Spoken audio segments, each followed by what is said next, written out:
broken system chained and tangled up in lies. Voices shouting, screaming in defeat.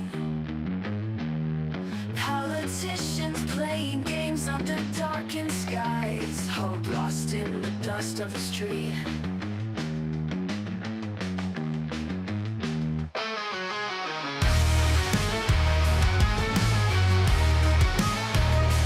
Red and blue, colors pouring from the sky. Debates turn to anger, oh, the crowd gets loud. Punches flying in the blink of an eye. Truth buried deep beneath the shroud. Welcome to the bullpen, where we don't survive. These broken dreams we defend, trying to keep alive.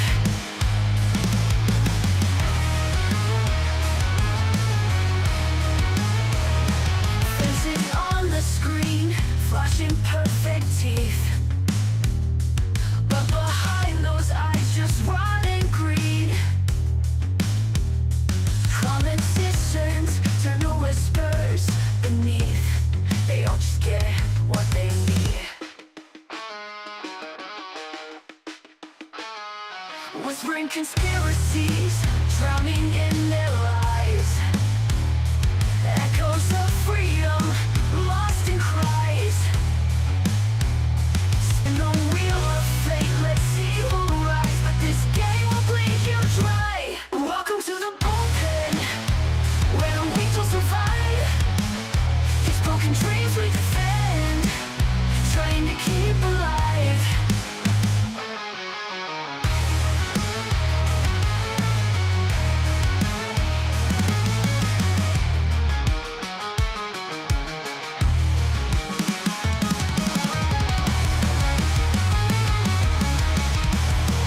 Welcome to the bullpen, where we don't survive. These broken dreams we defend, trying to keep alive.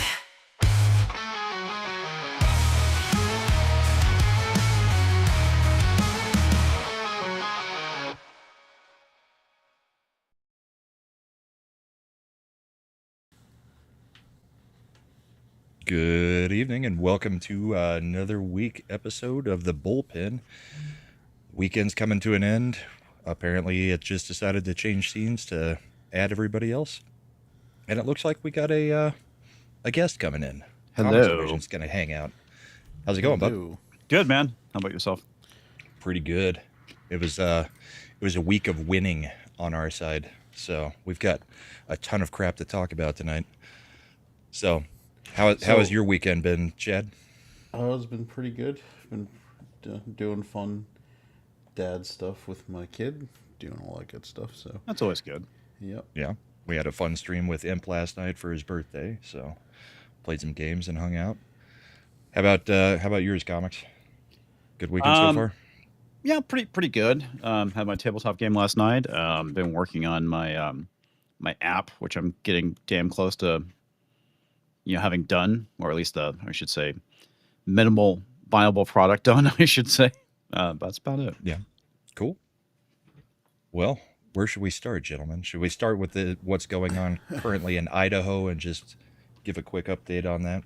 Oh, God, what's going on in Idaho?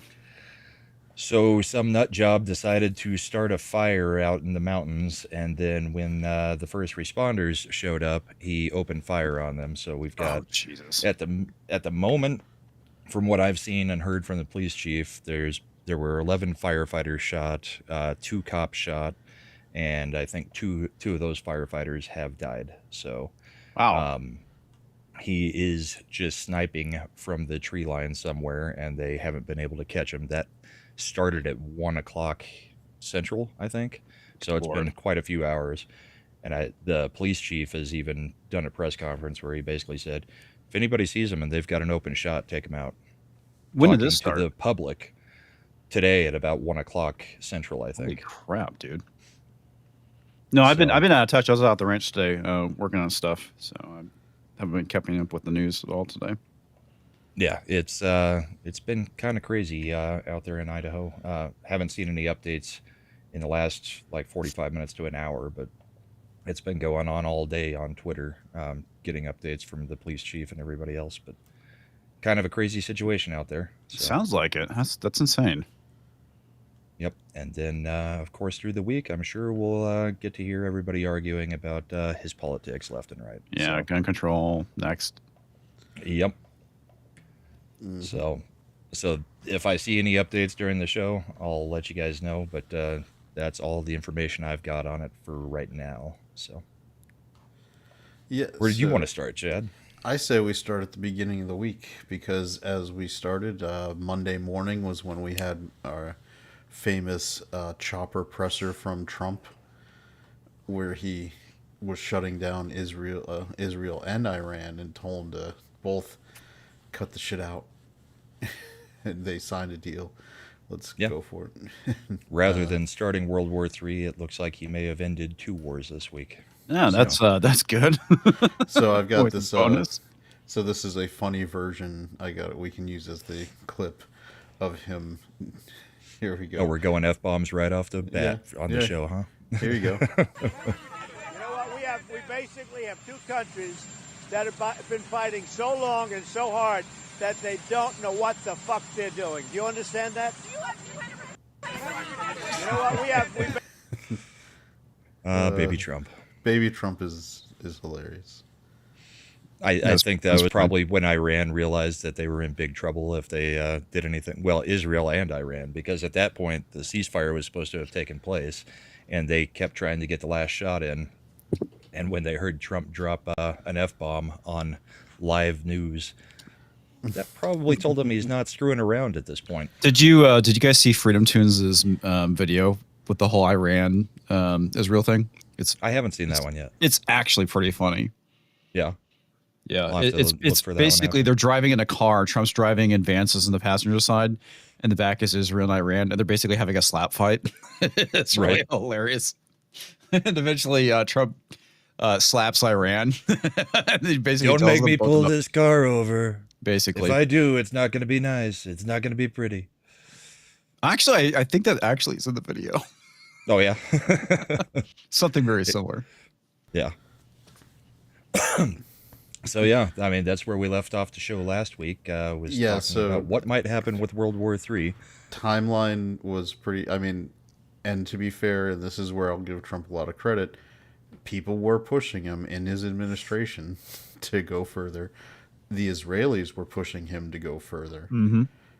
That Monday, the Iran through Qatar notified us through back channels where they would be shooting their quote unquote retaliation, airstrike so that it Yep. could be evacuated, and we shot down most of them. 1 or 2 got through, and then nobody was harmed, and that was it. And then he negotiated a ceasefire. The crazy thing was, and this is where stuff almost got popped off again, we announced the ceasefire, and it's like the ceasefire will begin within a couple hours. And 6 Israel hours decides and 12 hours and 24 hours. yeah, and then Israel decides they're going to launch full sorties right after they announce the ceasefire because they've got a little more window to be able to bomb, and that's pissed Trump off because he was like, that's not in the spirit of things. He apparently called Netanyahu and told him to get the quote unquote turn those fucking planes around. And they Wow. did. And they did. Good. That's And- good. Yeah, and now we're done. How awesome now. is that? For now, I mean, well, it's still Israel and Iran, so you never never know, can but, tell. I think they got the hint that Trump's done with their crap, both of them. So for everybody out there that was sitting there saying that he's just a puppet of Israel, no, Israel did our bidding during most of this thing after they popped it off. Israel came out. Let's change that. Israel, when he told They them to cleared turn- out all of the airfields for us and all the missile banks. That's what he asked them to do. He didn't ask them to do any of that. That was Yeah, he them did. doing. No, you keep mixing in like there's no leaks that said we planned and told them what to do. They started it. We then decided to I'll do go the find other it. thing. Go for it, because there's nothing that did that. So, all right. Now, timeline-wise, it was an interesting week because right after the ceasefire was the NATO summit within Europe. So Trump goes to have his NATO summit, and this one, the head of NATO decides, apparently is a big fan of Trump because he gets a much bigger budget to play with thanks to Trump, since every single European nation in NATO has now committed to the minimum percentage, if not most of them are saying he's going to want to go 5%. Some of them are going to 5% of their GDP for that. But this clip is what made the headlines, if you want to share it, Brahma, because it was an interesting exchange. I mean, we may do papers on it, Marco. Maybe we're going to do papers. I don't even know if you need them. They're not going to be fighting each other. They've had it. They've had a big fight, like two kids in a schoolyard. You know, they fight like hell. You can't stop them. Let them fight for about 2-3 minutes. Then it's easier to stop them. And then Daddy has to sometimes use strong language to You have to against use them. strong language. Every once in a while, you have to use a certain word. I mean, we may do. So there you go. Yep. Yeah. Daddy sometimes has to use strong language. Yeah, so Daddy, so the head of NATO is referring to Trump as Daddy. In the situation. I mean, In this situation, and that's when we get a reporter following up the same day.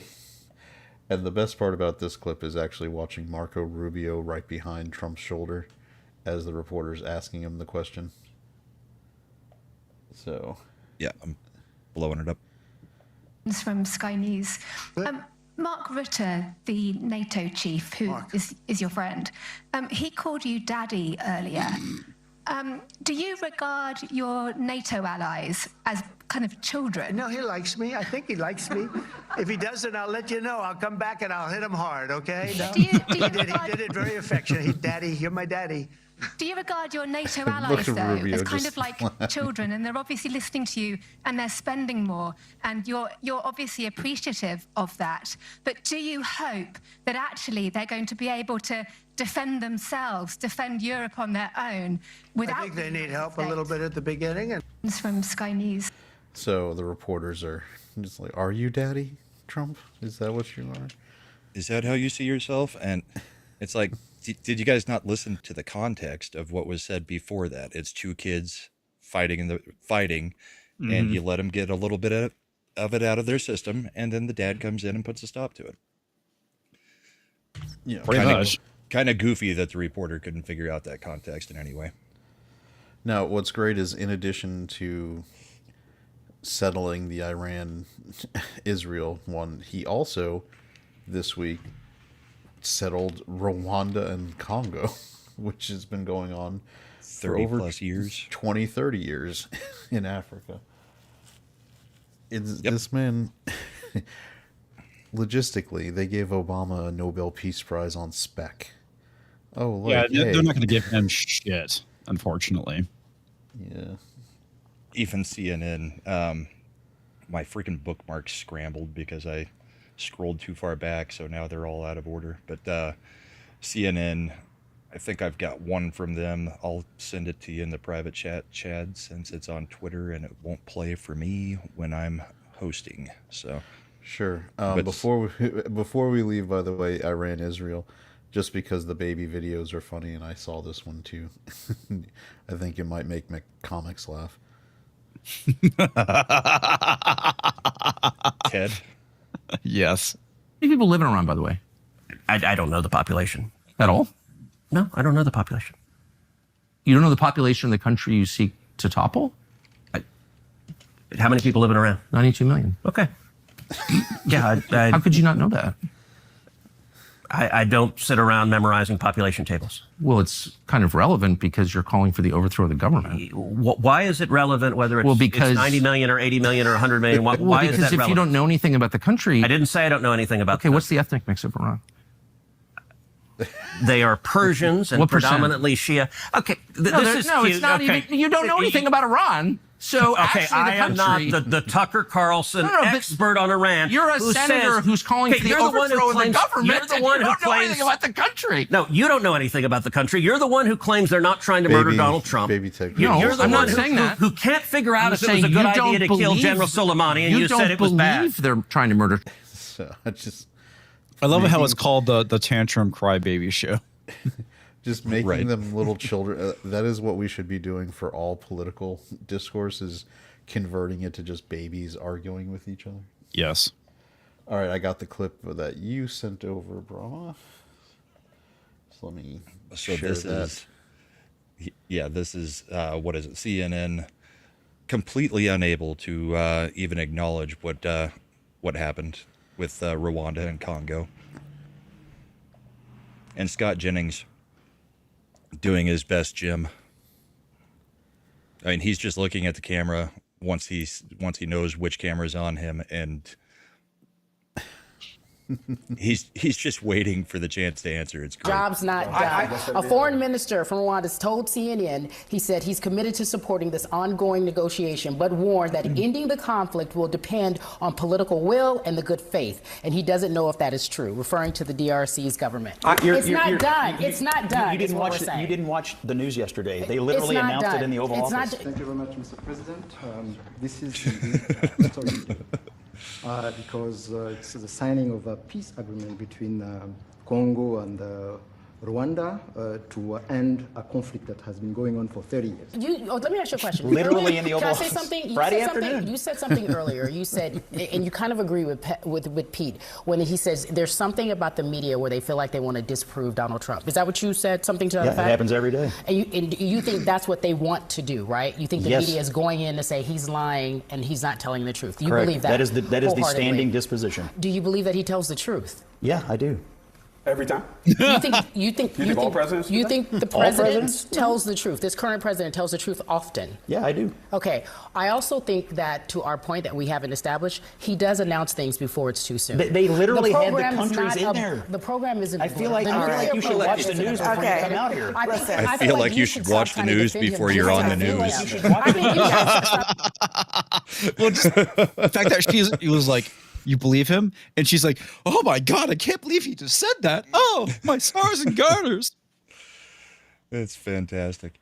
Scott Jennings had a hell of a week. We won't show a whole bunch of him because, I mean, we just talk about the stuff that they talk about, but every now and then it's great to see Jennings just getting But what's hits crazy, in on them. No, what's crazy is under her logic, when Jimmy Carter did the meeting with Sadat in Israel in the 1970s for the Egypt-Israeli, peace agreement, they would have been on there going, "Well, that's not really peace. They haven't settled anything." It's like, they did the Camp David meeting. They signed it. Did they? Did they? I don't believe you. Well, there's actually pictures of them in the office signing it. I don't believe it. You should maybe watch the news before you talk about the news. There were members from each country there. So that doesn't prove anything. You cannot give him any credit for anything. It's crazy. That's funny. You're right, though, about Jennings. I swear he's just watched The Office on a loop to get his looks. At this point, I've got him followed on Twitter just so I can see every one of the clips that he wants out there of himself, because it's fantastic. It's an interesting situation where he gets absolutely no credit because the press can't acknowledge that Trump is actually genuinely committed to peace. And it makes sense, because if you're a businessman who's not Lockheed Martin or Northrop Grumman, war is terrible for your business. Like there's several businesses that make a lot of money off war, but most places don't, especially if you're like, who doesn't make money on war? Real estate. Yeah. Well, the funny thing about it, Chad, is like this is like an old joke. It's an oldie but goodie. It's like Trump can go out and cure cancer, and suddenly the left would be like, cancer is actually a good thing. Why would Trump go and cure it? Right. All those doctors and nurses are out of work. How out Trump of work has now. skyrocketing. What about the Big unemployment rate. Pharma? What about poor Big Pharma that treats cancer. We don't want to cure it. We just want to treat it so they can make sure to continue to make their money. The actual headline would be, Trump puts St. Jude out of business. He hates charity. You're right. That's exactly what they would do. Trump cures childhood cancer. Trump hates St. Jude's children. Make-A-Wish Foundation hardest hit. Yeah. So there's another, what is it? What is the old way of saying it for all our Trump supporters? He might be a little loose with the exact facts, but he's directionally accurate. And that's what he exaggerates. Don't understand. Yeah. Well, yeah. I mean, he's a New Yorker. Of course he exaggerates. Yeah. And the thing about, like Rwanda and Congo, a treaty is a lot like just making a deal, which is what he claims to be the master of. So, yeah, it shouldn't come as a surprise that he's brokering peace deals amongst different parties, because that's kind of what he does. And that's what he's claimed that he was going to do. So, again, it's more of him doing what he said he was going to do. Indeed. And there's been a lot of it this week. So Toback is asking if this is the resurrection of yelling apart cars. And, well, first off, maybe to a degree, but different. You need to have culture, first off. And it may be Corey for it to truly be yelling apart cars.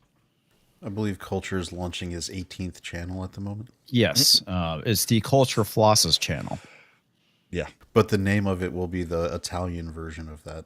Yeah. So it'll be the Italian version of what is Campiano, I think, is the new channel. So it'll be Filo Interdentale with Culture. Eric yelling at parked cars was Comics' old Monday show before we switched it to pop culture and stuff. We used to do political on Monday nights. And then when we stopped doing that is kind of when I was like, I'm going to launch the political show, because that was kind of what got me into it in the first place. Right. Now I know more than I ever wanted to about entertainment and pop culture, and still have an outlet for some politics. So and discussion about the Ottoman Empire and how things all date back to that, because that was the original schism point with Islam in Europe. And so it does a lot go back there. Just saying. Well, I would like to say it goes all the way back to Samaria, Chad. You and your Zoroastrianism, and look at me. I know. It's it goes back to the cradle of civilization. I'm kidding. You know what? We're gonna get a lecture about the walking the trail over to the code of what was his? What was Hammurabi? Hammurabi. That came later. Honestly, I don't remember where Hammurabi was. But wasn't that in Samaria? Well, no. He came after the fall of Samaria, I believe. I think that was Babylon, actually. Well, it's all right, because the bunker busters took out the ones that were still there. So. Yeah, you're right. Babylon. He was a Babylonian king. Yeah. So, with the first. Hey, Lily of the Fox Valley. How's it going? So, Mrs. yelling at park cars. It's all right. Things evolve. Maybe we'll bring it back one day. Maybe. No promises. Maybe. But we're pretty much already talking about the same stuff on this show, so yeah, and pretty much. with less of the prepper mentality, I guess. Yeah. Except when you're on, so. Ooh, look at that. Yeah, show sponsor, Copied Kitty. Gifts 5 Brahma Bowl memberships. Those went out to Tim Hayes, Shield Wall of the Dragon, the Pat, Andy Masterson, and Nix. And just so everybody knows, this is a YouTube thing, the new thing. It's appearing on some channels, kind of like on other channels. They were testing the thing where it was keeping track of who's the top contributor in chat and all that kind of stuff. So I have no control over it. It just kind of is doing it. So it's weird. I don't know that I like it. I prefer everybody's just regular screen name more. Yeah, I don't get that. But that's what it is. What it is, I suppose. Yeah. Mama, did you see this clip from Smirkanish on CNN? The 6-minute clip of him just basically admitting all of Trump's wins this week. Yeah. Stealth and with precision. There were no American casualties. And while Congress is divided after receiving briefings on the extent of the damage, I'm sure that we've derailed Iran's nuclear program, at least temporarily. And there's some valuable deterrent effect for America's adversaries who witnessed last week's exercise. Then, last Tuesday, President Trump left the White House en route to Europe. At the time, there was a question as to whether Israel and Iran would honor a ceasefire. That caused the president to offer the most unfiltered, non-controversial, direct words that I can recall anybody ever saying about the Middle East. We basically have two countries that have been fighting so long and so hard that they don't know what the they're doing. Do you understand that? Cut to The Hague, where he arrived for NATO meetings and was able to wrangle an agreement from our allies to more than double their defense spending target from 2% of gross domestic product to 5% by 2035. Also, while at NATO, in a press availability, he did something rare for Trump and I found rewarding. He showed empathy. It came in an exchange with a Ukrainian journalist who said that her husband was a soldier. She asked whether the U.S. would supply her country with Patriot missiles. Are you living yourself now in Ukraine? My husband is there. Wow. And I can see you very, it's amazing. And me with the kids, I'm in Warsaw actually, because he wanted me to be. Is your husband a soldier? No? He's there now. They do want to have the anti-missile missiles, okay, as they call them, the Patriots. And we're going to see if we can make some available. I wish you a lot of luck. I mean, I can see it's very upsetting to you. So say hello to your husband, okay? Also in that presser, he was more reflective and respectful than usual of our allies. They want to protect their country, and they need the United States. And without the United States, it's not going to be the same. And I left here differently. I left here saying that these people really love their countries. It's not a ripoff, and we're here to help them protect their country. Back at home, Trump claimed that he's reached a trade deal with China and soon expects the same with India. Commerce Secretary. Just to confirm, the trade deal has now officially been ratified on both sides. So the Chinese one is done. That's why, by the way, the stock market popped like it out of a fucking rocket on Friday. It popped, and so did crypto today. It took a huge leap earlier in the afternoon, and I don't know exactly what set that one off. But well, Trump has been pushing, and Basent and all them are really trying to be super crypto friendly, so maybe they did something. Howard Lutnick told Bloomberg that the deal was signed earlier this week. China's Commerce Ministry said Friday the two sides had further confirmed the details of the framework. Of course, Trump's initial imposition of tariffs wreaked havoc on American markets back in the spring.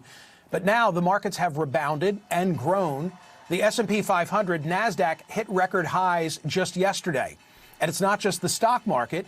And by the way, all that is while we are now taking in billions of dollars in additional revenue every month from these tariffs. From tariffs, nice. On pace for 200 plus billion a year, even at these low 10% thresholds into the Treasury every year. Inflation, the great economic fear of recent times, seems to be tamed. The rate is now reported at 2.4%, down from a high of 7% just 4 years ago.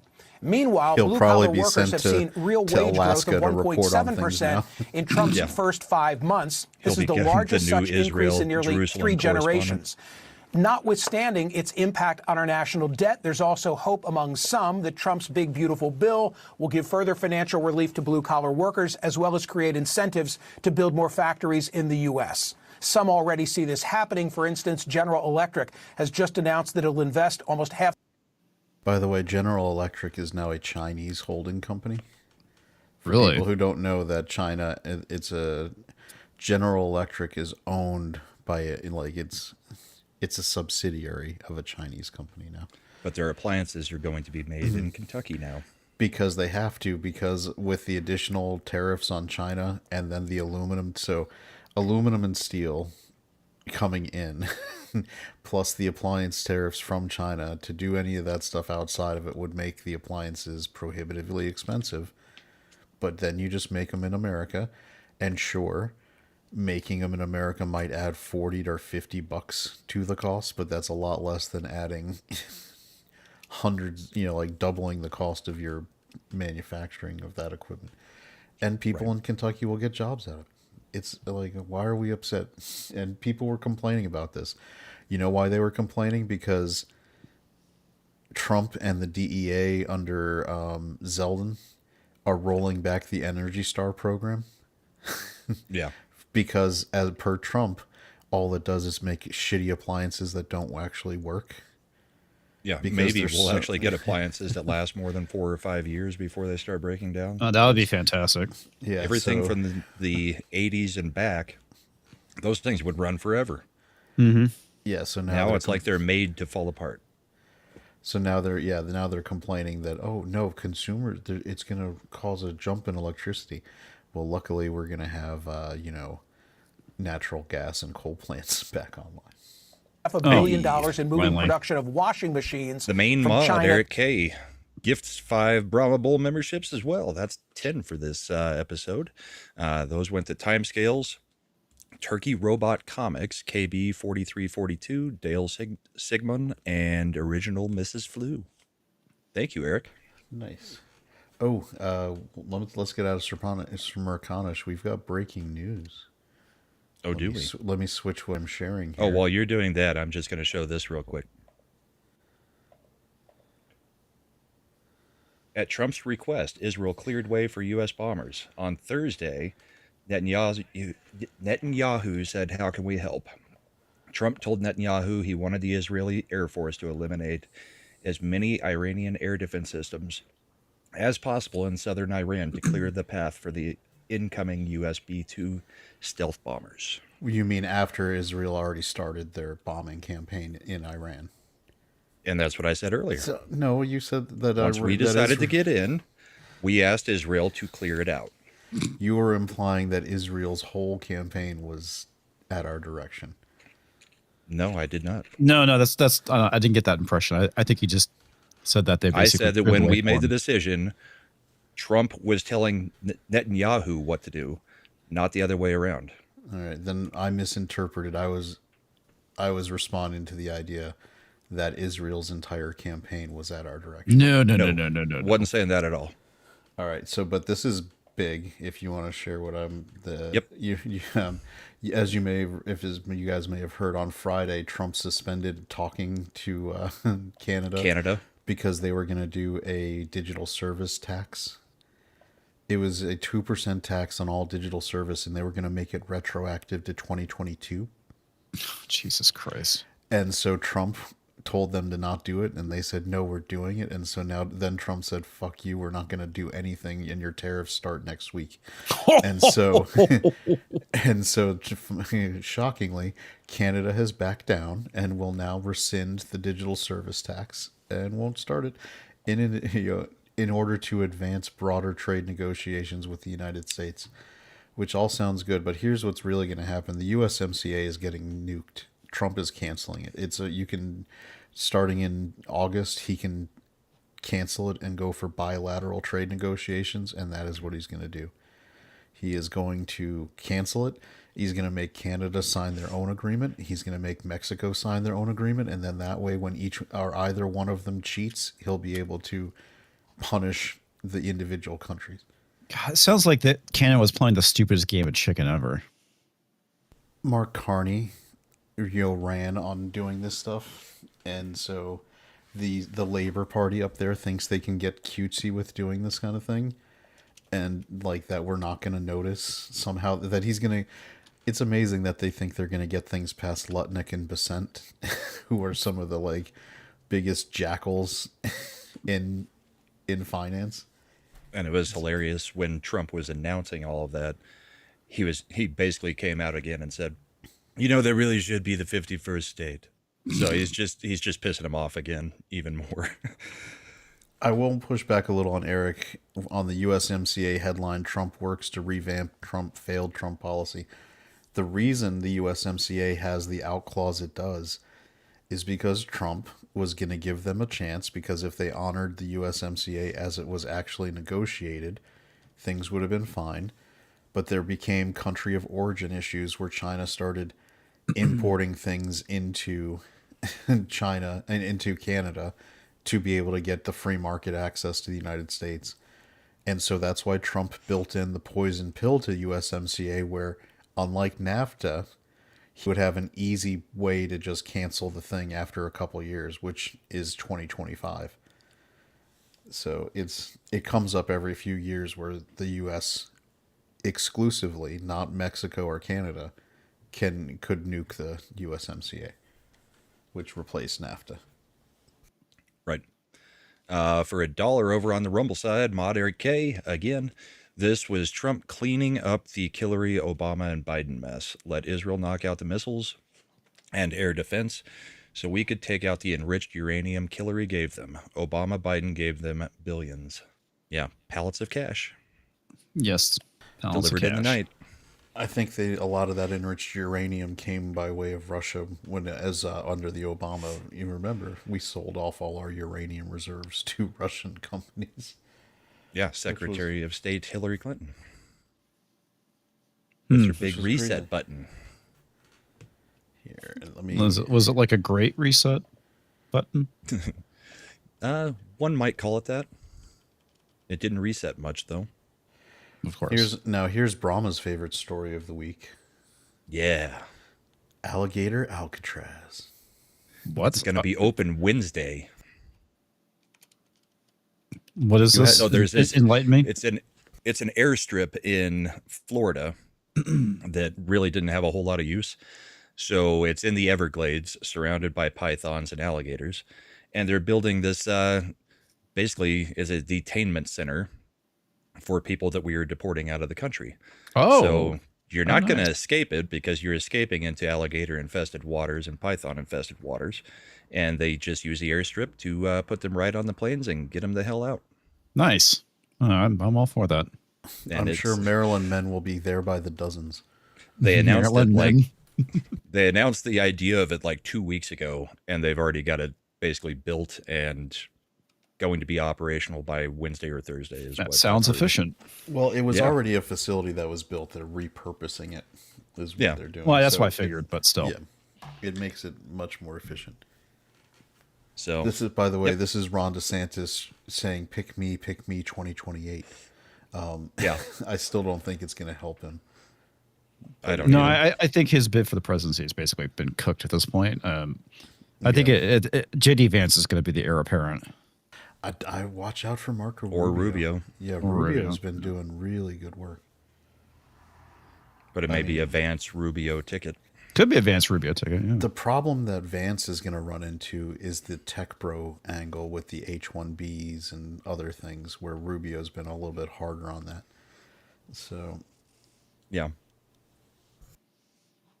But Next Level Mag. I mean, that's the Peter Thiel. That's the Thiel influence. Yeah, Next Level Mag has got to cancel that stuff out. Yeah. So, the other big news this week, of course, the Supreme Court. Where do you want to start on that one? First one didn't Pam Bondi basically call out what's her name, Ketanji Brown Jackson, so DEI? No, Amy Coney Barrett did. Amy Coney Barrett. Okay. In the actual decision, she called her basically an idiot. That's hilarious. She basically did a bless your heart thing to her. To be more correct, I want to take their heads and put in the Billy Madison scene where put Amy Coney Barrett as the guy's like, that is the dumbest answer that has ever been said. Everyone here is now dumber for having listened to what you said, because Ketanji Brown comes up with, like, she was writing things like full stop in a dissent. Yeah, an actual Supreme Court dissent had full stop written in it. What? Wow. Yeah. And she actually wrote in there something about it's too hard to read this legalese. It's like, you're a Supreme Court justice. Fucking lawyer. Didn't she like allegedly graduate summa cum laude. Yeah, from Harvard and Harvard Law. Okay, so it's what? Oh my God! So she's also famous. Comey Barrett eviscerated her. There's a great reference into when they were doing the it wasn't this term, it was I think 2 years ago when they were doing the social media cases about conservatives getting banned. Mm-hmm. And KGB in the questioning, because I love listening to the audio of the Supreme Court cases, went to the government lawyer and was like, I sympathize. This is under the Biden administration, so they were obviously, supporting the bans. They go, the First Amendment is such a problem for government. It's such a thorn in government's side because you've got all these great things that government could be doing, and the First Amendment just gets in the way. And I think we should really look.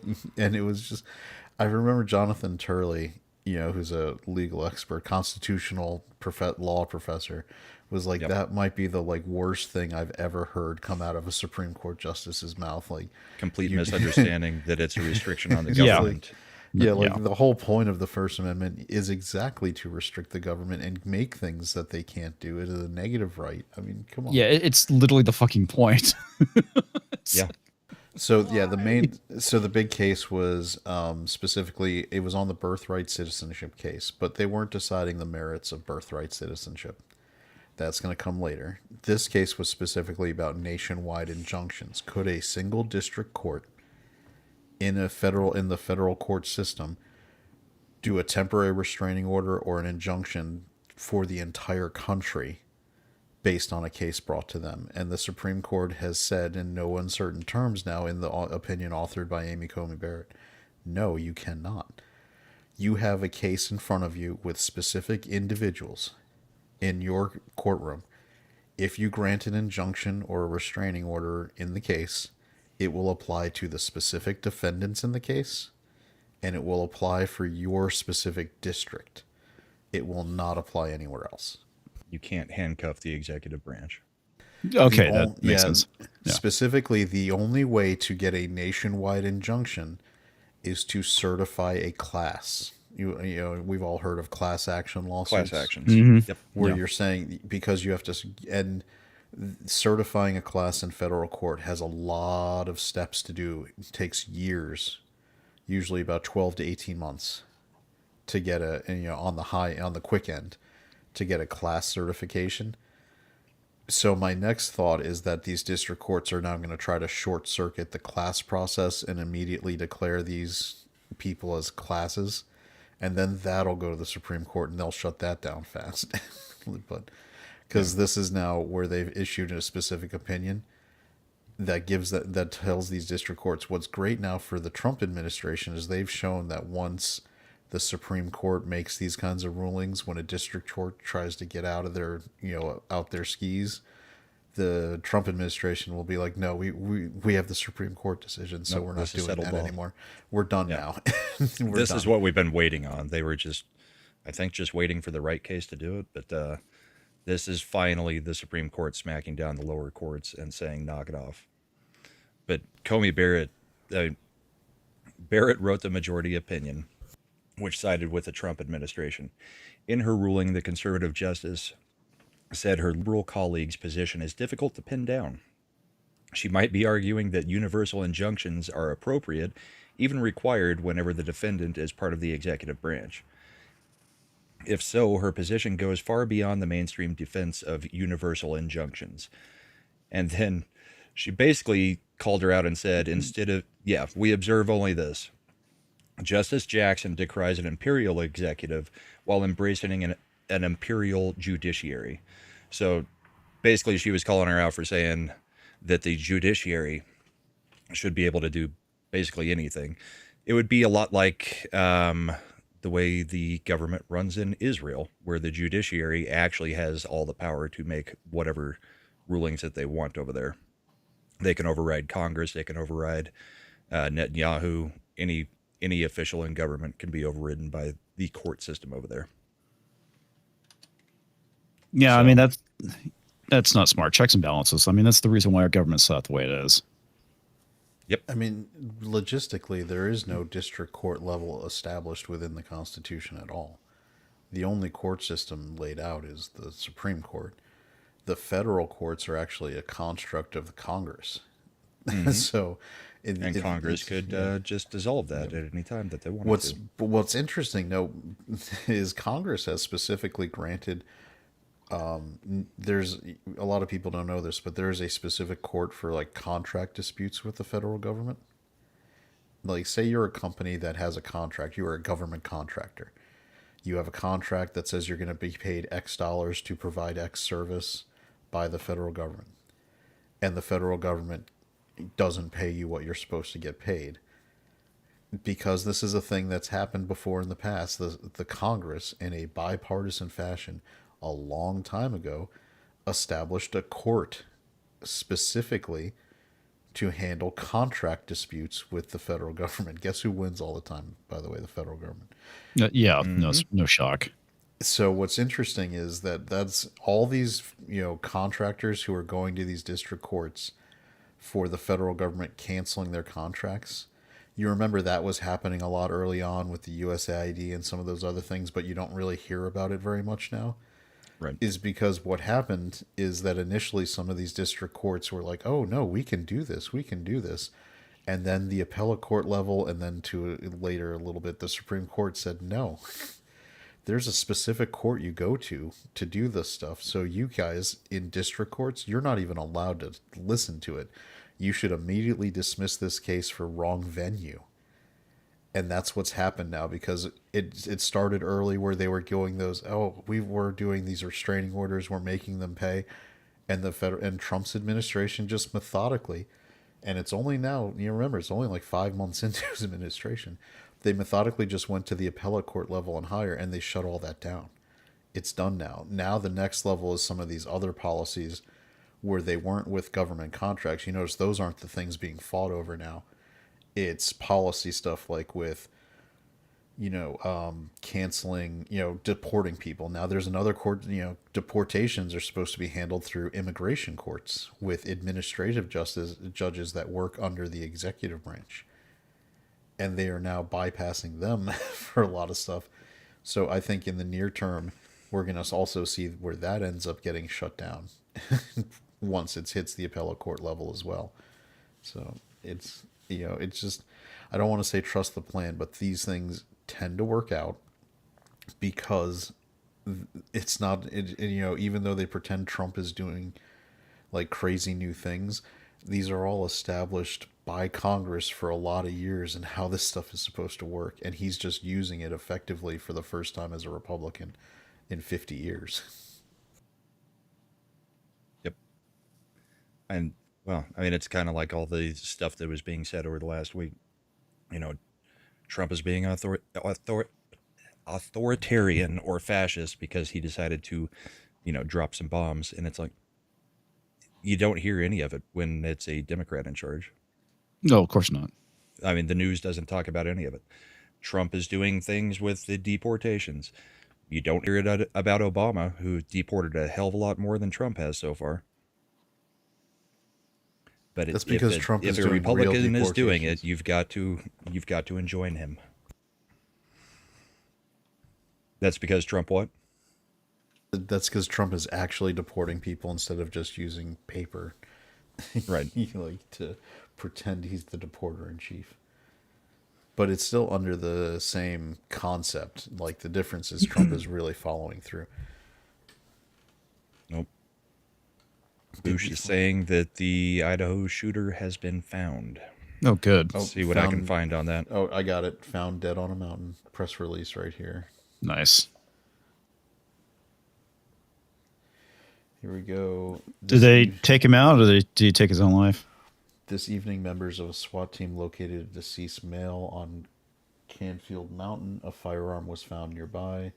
Additional information will be provided during the scheduled press briefing at 9:30 p.m. So this is Idaho, so is that Western time? So would that be 12:30, or is that Mountain time in Idaho? Maybe Mountain time. So if the I'm not mountain sure. time, that would be 11:30 Eastern. It is interesting to, when you find I not to echo some of the people in our chat, but it makes me feel a little more suspicious when it's like, oh, we just found a dead body and the gun was there. I wonder what happened. What could have possibly happened? I have no idea. Anybody willing to deliberately set fires and then open fire on firefighters? I'm fine with whatever happened to the dude. Yeah. Oh no, I'm just saying my suspicion would be that this whole situation glows, and that I would be wary that this is the actual dude. The dude may still abide, Brahma. Maybe. The fire still abides. They've got to get that under control now.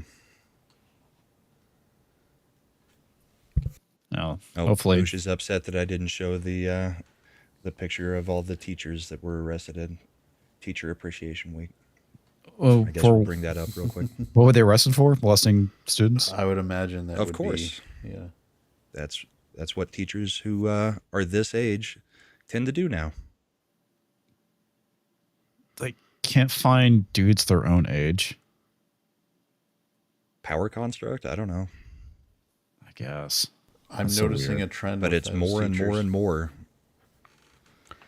Because we're creating a larger and larger segment of mentally ill women. I guess so. I mean, I'm not going to lie and say that there aren't male teachers who have been doing it. I'm pretty sure generally in the past, I would put money that it was mostly male teachers doing it.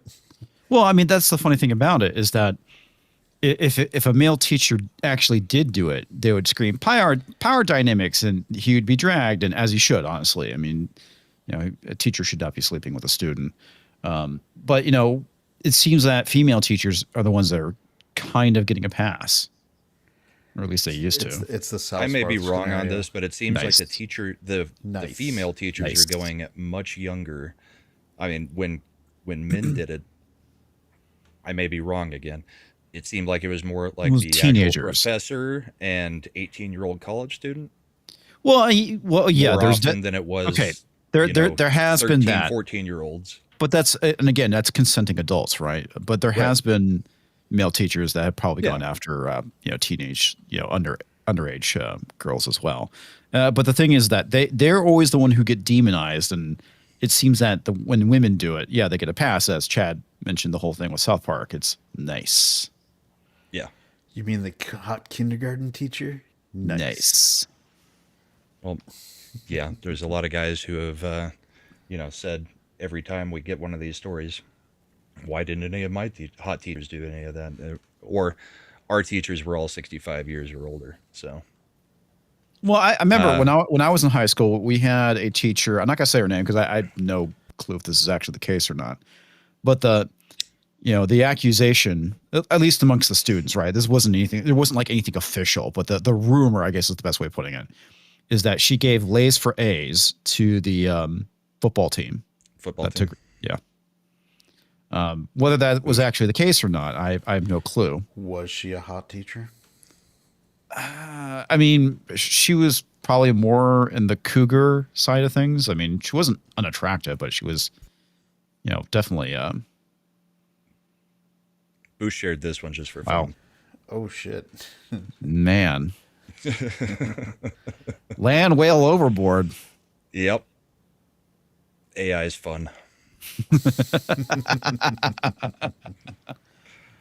Yeah, but anyway, like I said, that I have no definitive proof that was actually the case or not. But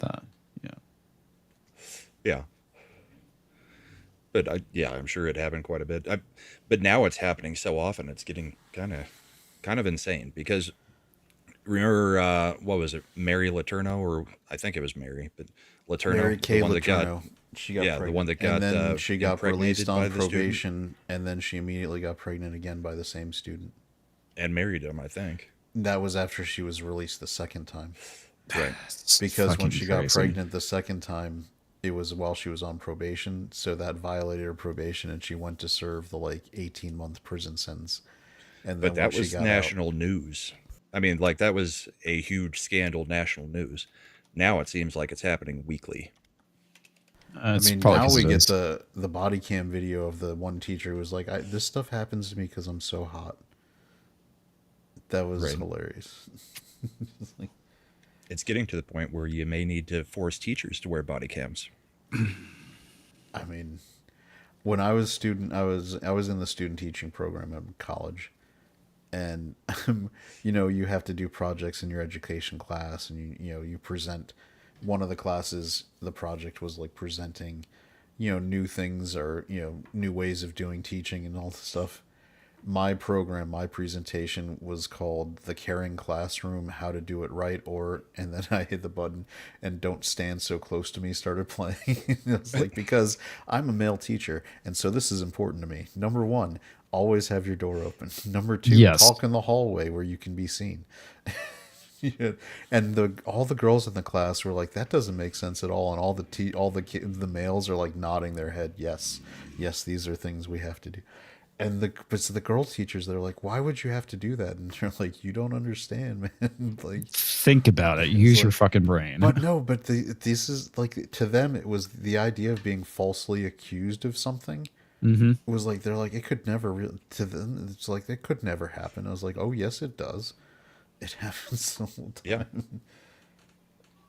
And that's the reason why. Because when I was, and these were things I mean, I talk with, when I was in student teaching, you would talk to the other male teachers, because I was on doing social studies and government and things like that.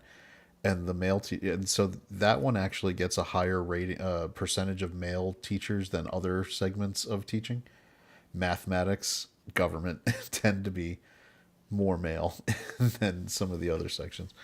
And the male teachers would always be like, you got to watch out, and they'd always tell you about a friend and how this happened. And even though that he was exonerated, it was some crazy high school girl who either had a crush, and the male teacher said, and the male teacher like shut it down. And then the girl just went like, full sooner, like, I mean, yandere, if I can't have you, nobody can. Or it was like, give me an A, or I will say this happened. So it's a real thing. And the female teachers, even back then, they just had no mindset of that. I think young women teachers think they're completely on a different operating realm than other people. I mean, we've seen a few when they're getting arrested acting like, well, what did I do wrong? It's like, do you really not understand this? You had sex with an underage student? Yeah. Yeah. Not underage, and you're in a position of authority over them. I just think maybe you shouldn't have 20-year-olds teaching high schoolers or middle schoolers. Maybe make them start out with elementary schoolers. Yeah, I don't know. It's weird. I remember age to them. Well, the teaching is based on your certification. Like you get. I know. It's weird. Actually, it's in a funny twist. Elementary education usually requires more than because it's a secondary broader range education of study.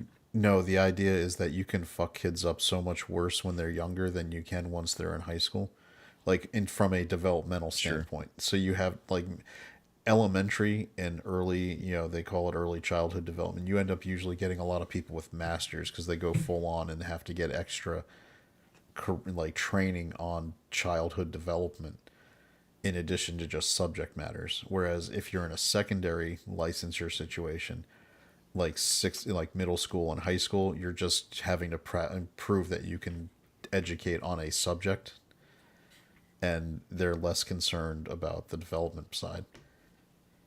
Makes sense. It isn't, so it is. So what's funny is you end up with late 20s, early 30s teachers in elementary school because they went and got their masters and went these programs. So a lot of schools will let you work straight through. So you add an extra couple years on top of your regular college years.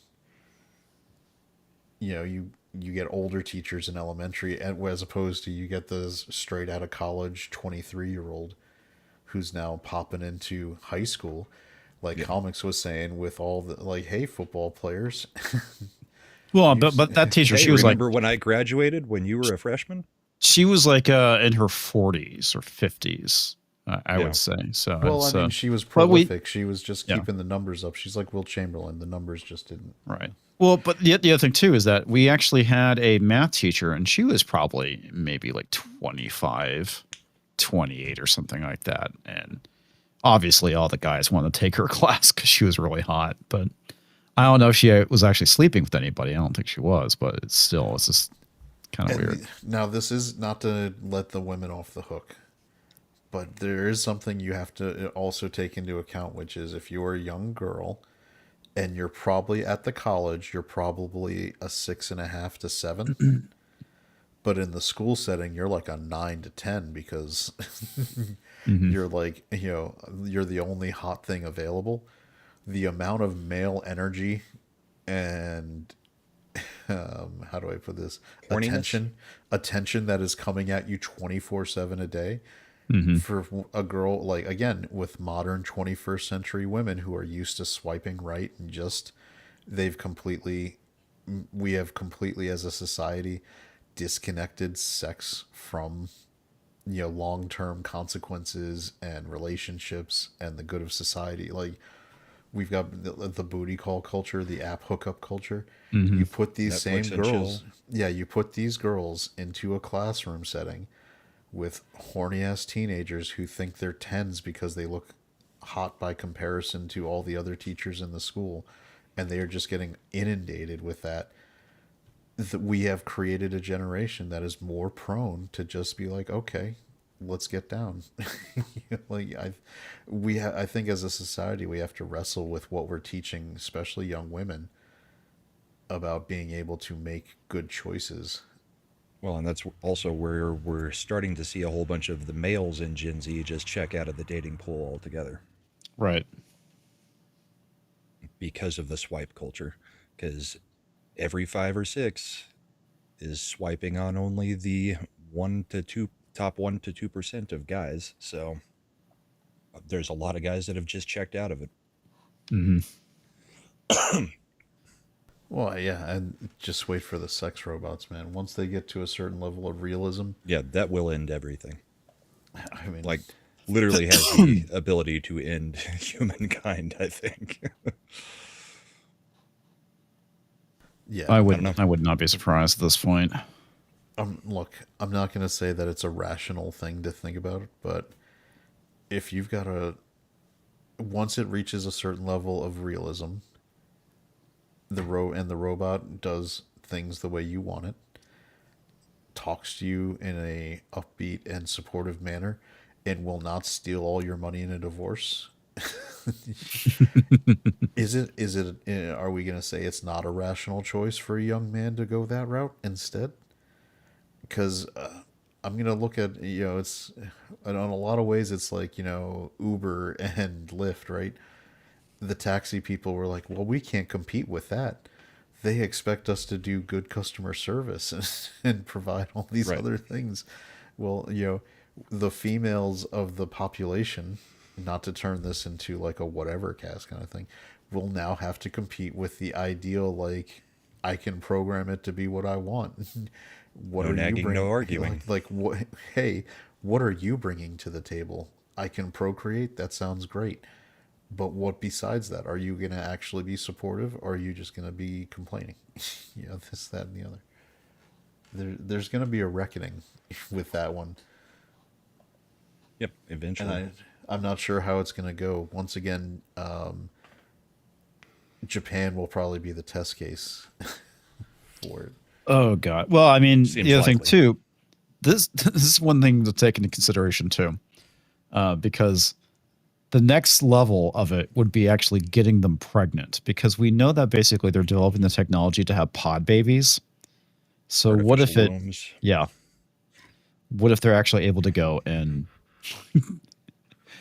put That's a how artificial they create womb in our it? population instead of humans creating humans. Yeah. It legit is basically the Matrix. I mean, yeah, To you're getting into sci-fi, but it's getting closer and closer. Some of those ideas from sci-fi. Well, honestly, the actual next step would be biological androids. Kind of like replicants from Blade Runner. Sure. Or are you saying Benny Talix? What? Benitalics? What? Brahma gets it. Okay. It's not how I pronounce it, but yeah, from Dune. Oh. Did he Jesuit? The Talaxu. Oh, okay. The Talaxu were the one where who they have the axolotl tanks, which is basically The Handmaid's Tale. Oh, okay. All the females in their societies are turned into reproductive tanks, not just for reproducing the species, but for reproducing, using them to create a lot of things. So, gotcha. Yeah, Superior Silverblade. Nav said he saw F1. No, how good. was it? It's a great movie. Great movie. Did you not get to see it yet, Comics? No, not yet. I thought you were going this weekend. I wanted to. I just didn't have an opportunity. I'll probably end up seeing it next weekend. I don't have my game night because two of my people are out, so I'll probably just see it on Saturday. Yeah, it's definitely worth going to see. Movie was great. We reviewed it Friday night on Ascendant Art. So yeah, we're gonna do a spoiler review without spoilers on this Friday because everybody should go get it. If you've got 40X or IMAX as an option, go for it. It'll be worth it. 40X will be worth it. Yeah,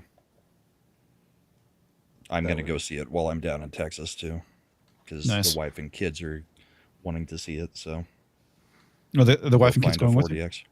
Mm-hmm. Okay, cool. Yeah, everybody's going down. Occasionally, Brahma hangs out with them.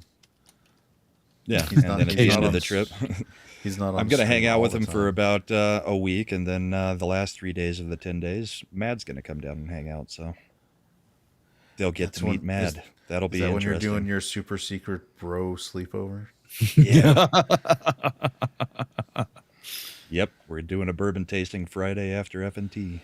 Is that what you call Mad's junk? Not even a little bit.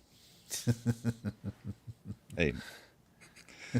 Yeah, we're not getting into that on this show. We do it enough on every other show. That's true. All right. So what else? The big beautiful bill is being argued right now as we speak. The Democrats did force it to be read in its entirety, Chuck which Schumer's I'm such fine a with. dick.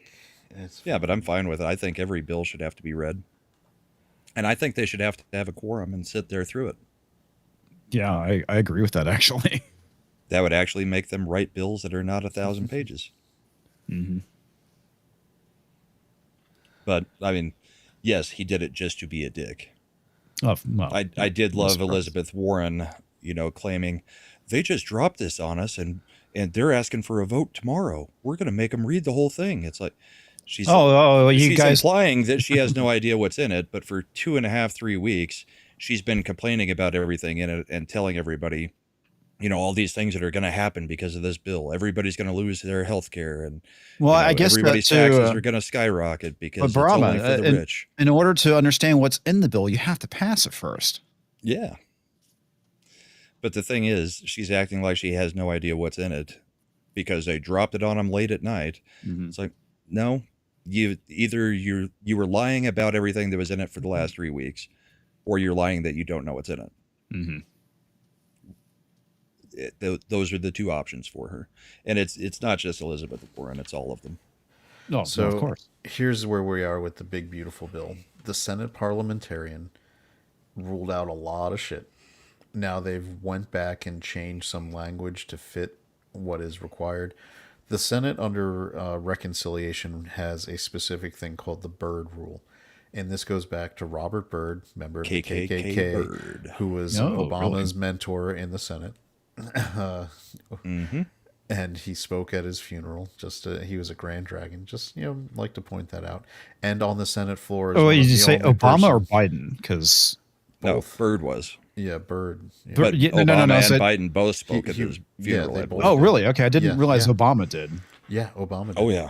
Big fan. So did he actually I understand okay, all right, so maybe he had a change of heart later on in life. I have no idea. He was a Grand Dragon.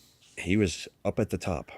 Well, okay, I understand that. I do. But sometimes there are people who are like, okay, look at the whole thing with Daryl Davis, the fact that he went and talked to a bunch of Klansmen and basically just by being a friend to them got them to quit the Klan. So he quit the Klan when he politically had to quit the Klan to be able to maintain being elected.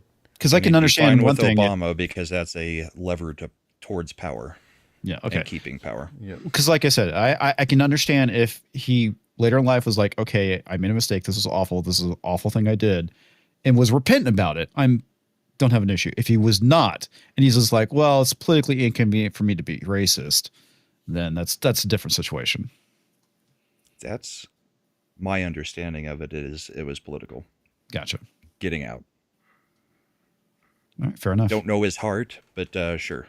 He was way up there for a long time.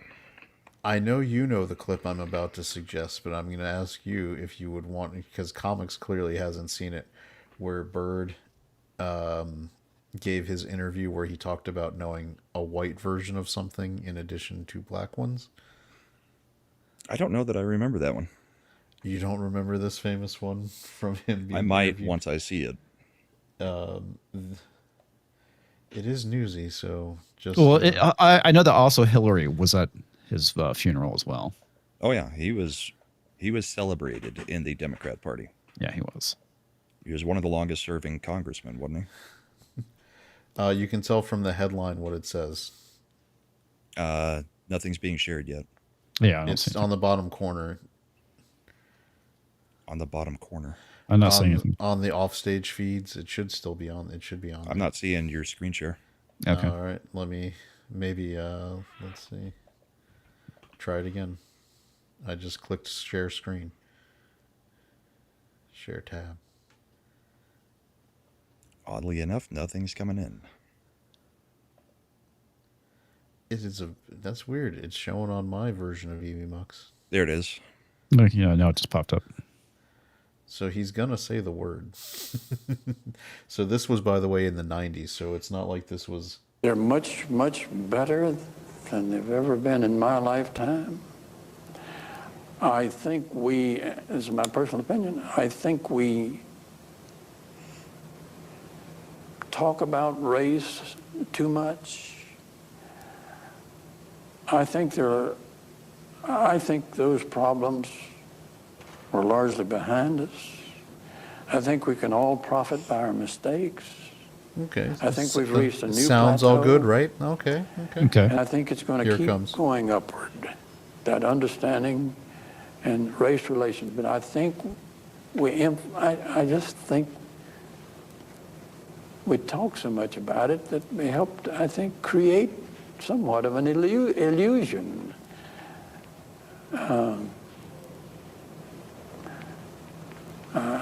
I think we try to have goodwill.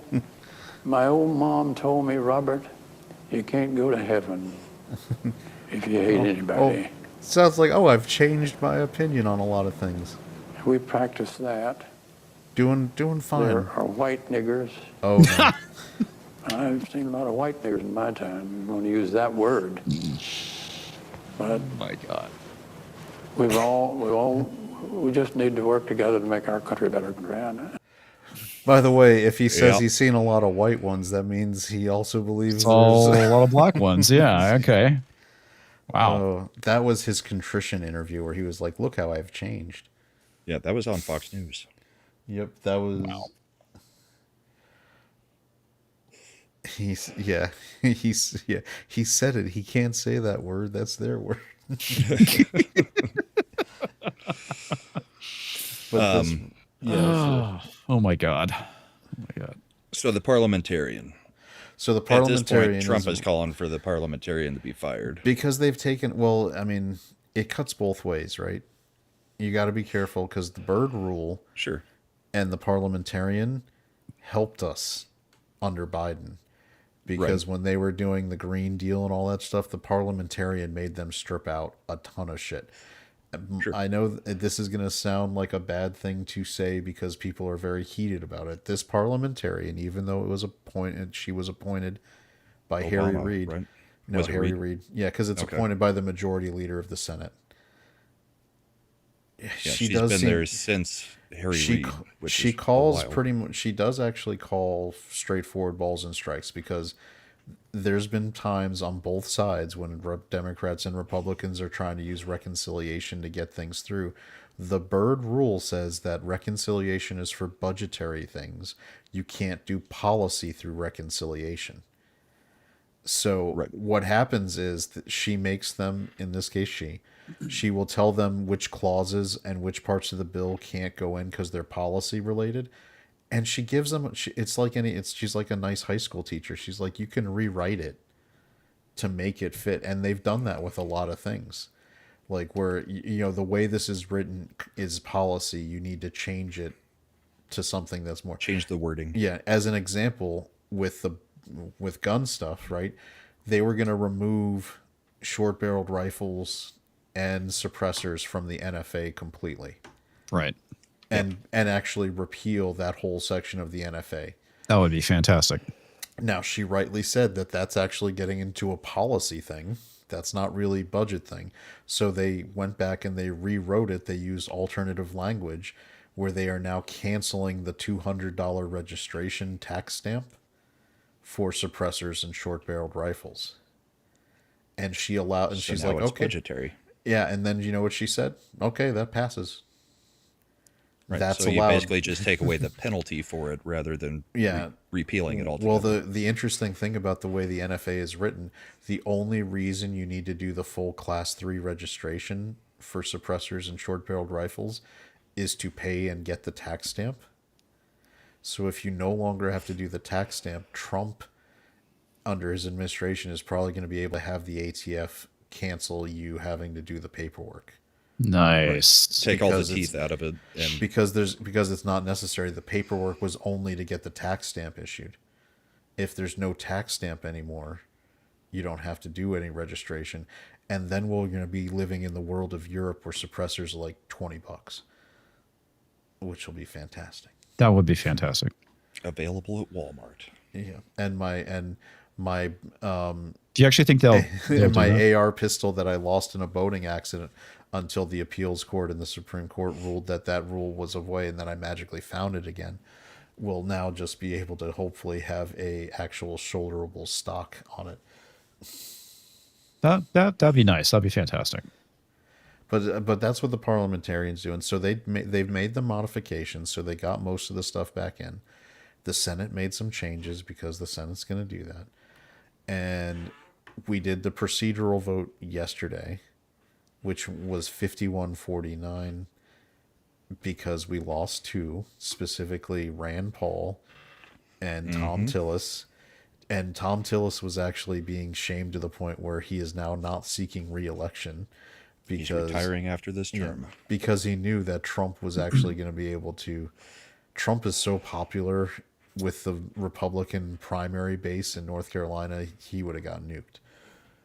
So this is to save his face, and he's going to be, a thorn. And then Rand Paul is just being a dick. I understand. I like Rand Paul. I think he's got good points. He's got principles, but he's up there arguing right now that this bill is going to, it's going to raise the deficit.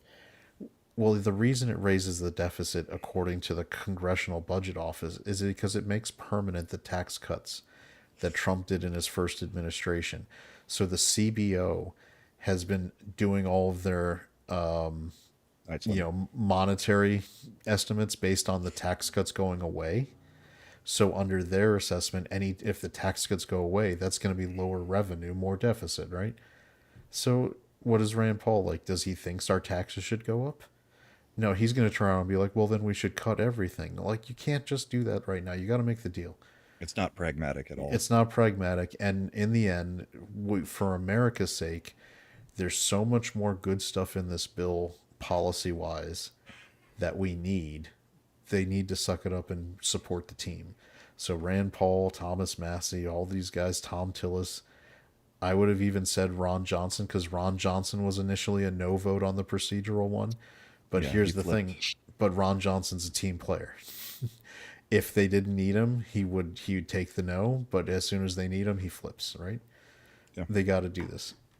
So assuming they get everything that they need to done, we're looking at probably tomorrow afternoon for the final vote in the Senate. Because the way this works is the House did their version of this bill, because all tax bills have to originate in the House.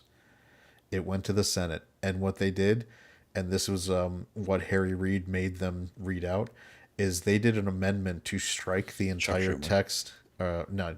Same difference. Chuck Schumer. Yeah.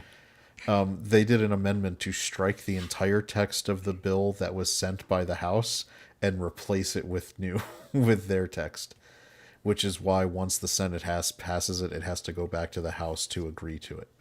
Right.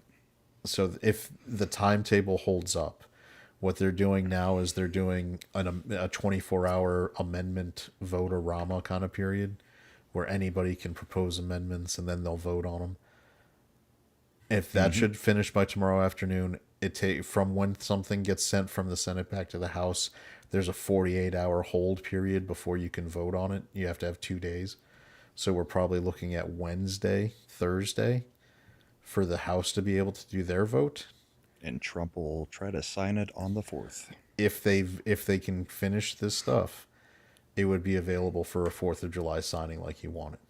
Speaker Johnson is saying if it gets over to them, they will have it done by for the signing on the 4th. Interesting. Well, he's fairly certain they've got the votes to get it through. Yeah, the biggest question, the SALT caucus is not happy because the Senate is pulling back their big SALT adjustment where they wanted it to go up to $30,000, and it's got pulled way back. So, yeah. It is what it is. You've got to make everybody vote for something, but everybody should be happy. There's enough in there for everybody to have a win. So that's what I'd say. So the big beautiful bill, July 4th.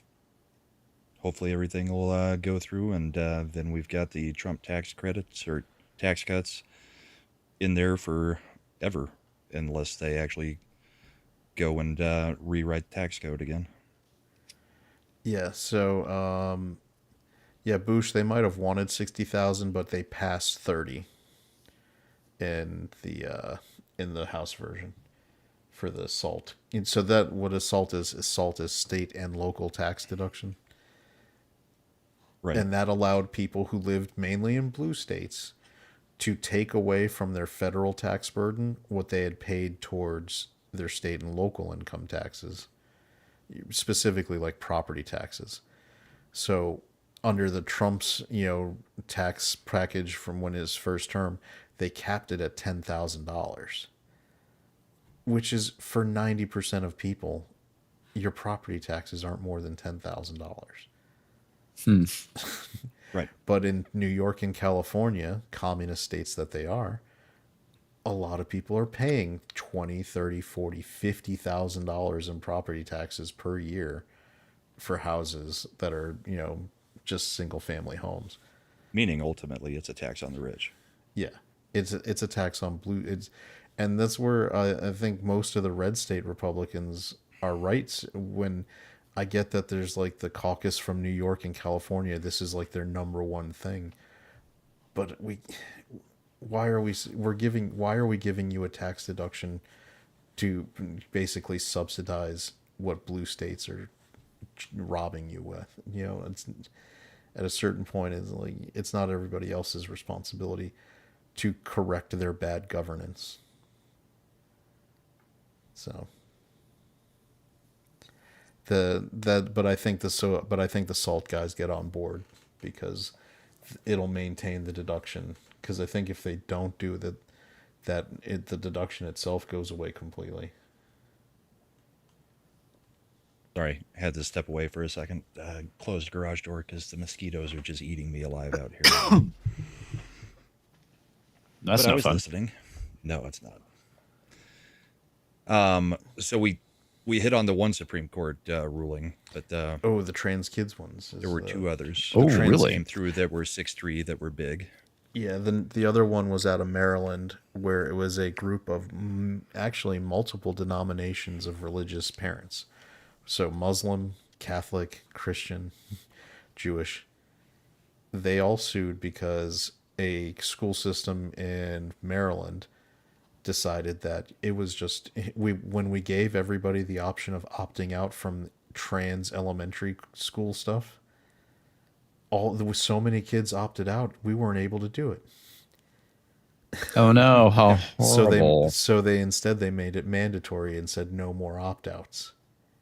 And so the parents said, no, excuse me, that's not, no bueno. And so this had to go all the way to the Supreme Court. And in another 6-3 decision, the Supreme Court said, fuck off. The parents get a right to say no. It is perfectly reasonable. And then, of course, Judge Sotomayor wrote a dissent where she's very unhappy because it's going to make, it's really important to actually expose children to all this when they're in elementary school so they can be indoctrinated. Yeah, it's so important. She's actually, she said the quiet part out loud. She said, this is the most important time for us to get our ideas into their head. Did she actually literally say indoctrination? No, she said she used the nice buzzwords. She said that giving them exposure to other walks of life and other ways of thinking. Well, that's the funny thing, because that's what Russell T. Davies said. Safe anal sex. Yeah, that's basically what Russell T. Davies said, basically exposing this stuff to kids while they're young, to indoctrinate them, in so many words. Yeah, it's kind of funny how that mindset is prevalent amongst the left. Yep. I mean, they know what they're doing. Yeah. So when you take that decision in tandem with the earlier decision the same term where Tennessee won the right to regulate trans surgical and medical interventions for under 18 children, the Supreme Court is being very clear that these kinds of things can be regulated in a red state. All red states should immediately be moving to lock this shit down, so that they can, again, the way the state a red state is to govern like a red state, because I've seen the news reports where some of the parents are like, we're going to have to leave Tennessee because our gender affirming care isn't an option here. And it's like, yeah, get out. Go back to California. Yeah. The only trans kid I know about from Tennessee did a really bad thing. Yeah. Yeah. So, fair enough. So I'm thinking, yeah, go ahead and get out. Like, keep Tennessee red. They're getting a lot of influx and they got to offset, whatchamacallit, Nashville to make sure that doesn't flip them. Yeah, because the rest of the state is pretty ruby red. So we had those two decisions. I'm trying to remember what the third one was, because there were three that came down that were kind of big news, and it was all 6-3 decisions. Oh, I mean, they also defunded Planned. They allowed to defund Planned Parenthood. That was another big one. Yep. Which is, by the way, I hope if it was publicly traded, short the stock, because now that they've officially ruled Planned Parenthood can be cut off from being part of Medicaid programs, they are going to lose so much money. That was what this case was about. I believe it came out of South Carolina, because they cut Planned Parenthood out. They said Planned Parenthood is not allowed to be a vendor for Medicaid services. Cancer. They always we do cancer screenings. Yeah, which makes up 0.05% of their business. But it's an important way to get how do I do it? Get foot traffic. You want to get that foot traffic if you're Planned Parenthood. Yeah. it's the it pays to keep the lights on, and then they do the real work of Margaret Sanger over there with eugenics. Mm-hmm. So we've had a very successful, and again, this all goes back to Trump's first term. I know people Amy Coney Barrett is still a solidly conservative justice in jurisprudence sense. You've got to just make sure for her, it's got to be the right case, right? She's a very academic person. You need to make sure the facts of the case as they're being sent up are setting her up for giving you the W. She is a textualist. She's going to look back on those things. But it's like anything else. If you if you take the wrong case, you're going to get in trouble. This is why the left for a lot of years was very good about screening test cases that they would try to take up to the Supreme Court, get the most sympathetic, people to be the defendants with the best set of facts possible. I know, it may not be known. Rosa Parks, as an example, when they, that wasn't a Supreme Court case, but Rosa Parks was not the first person who got arrested for sitting at the front of the bus and not giving up her seat. But the girl who did it a few weeks ahead of Rosa Parks was an unwed single mother. And so they're like, oh no, the facts, like the NAACP didn't want to use that because she's not sympathetic. So who'd they choose? They choose Rosa Parks. Who was a very quiet, unassuming, super nice lady. Perfect fact pattern to be able to use as the test case. Brown versus the Board of Education. You make it about kindergartners. They didn't, you make it the most sympathetic thing possible so that you can get the win. I think if we practice a little more, and that's why I like the America First Legal Foundation and some of those other things, it'll get, they are doing right by finding test cases that are optimum to get the good result. Like, we're getting better at the conservative lawfare, if you want to think that way. Right. Give the right fact pattern, you're going to get a good result. Instead of shopping judges, we're shopping the cases. Correct.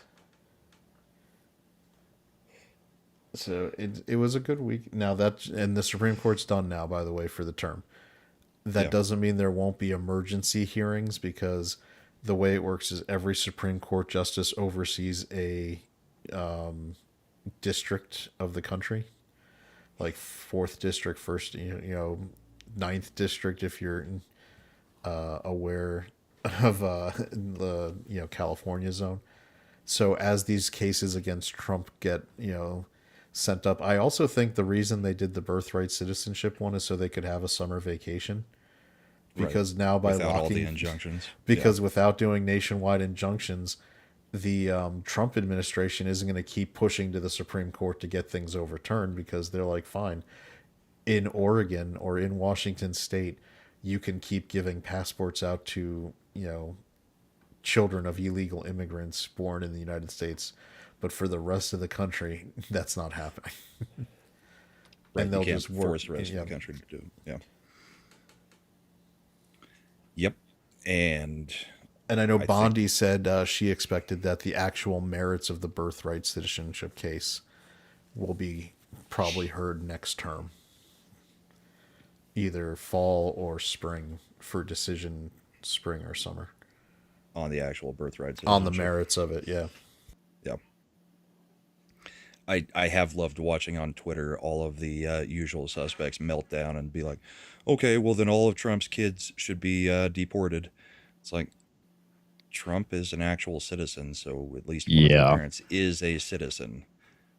What do you guys not get about this? So stupid. We're talking about 2 illegals coming over, having a kid, and then saying, well, that's a citizen now. Here's the thing. Trump's wives have all either been U.S. citizens or lawful permanent residents. Right. So the only Supreme Court case addressing birthright citizenship goes back to the 1890s. And when people are, and this is why I get really mad, because they always talk, like, I hear lawyers like, it's been settled law, the Supreme Court agreed to this. No, they didn't. In the 1890s, the case was about permanent residents of Chinese nationality, railroad workers, who had a child in the United States, and if that child should be considered a citizen. And the Supreme Court said, since they were both lawful permanent residents, they were subject to the jurisdiction of the United States, their child is a citizen. Keyword being lawful. That's correct. People pretend that part of the case didn't matter for some reason. And then you get anchor babies. Yeah, which is completely different than the interpretation that came up in the second half of the 20th century. That even if you were an illegal immigrant, you could pop out a baby and they were a U.S. citizen. That's not how it worked. Or if you were just flying in from China and landed and popped out a baby, suddenly Birth tourism. That baby, yeah. And as an example of why this is so crazy for people to think that's how our law is, no nation on the planet Earth has that as a way of doing citizenship. None. Yeah. Right. Well, it goes back to the whole thing we've talked about with illegal immigration in general. No other country would tolerate what the hell is happening to America right now with all these people coming in. Exactly. I mean, you get arrested for going across the border in other countries without the proper paperwork. Here, apparently it's just free game up until now, because I think we had our first week where there were zero entries. Yeah, now that doesn't mean we're not. There could still be visa overstays. Would also be illegal at that point. Right. So there's other ways to do it too. But yeah, as Brahma said, the border is effectively closed. It's shocking how that happened, right? Who knew somebody could do that if they wanted to? Oh, but under Biden, they said it was impossible to close the border.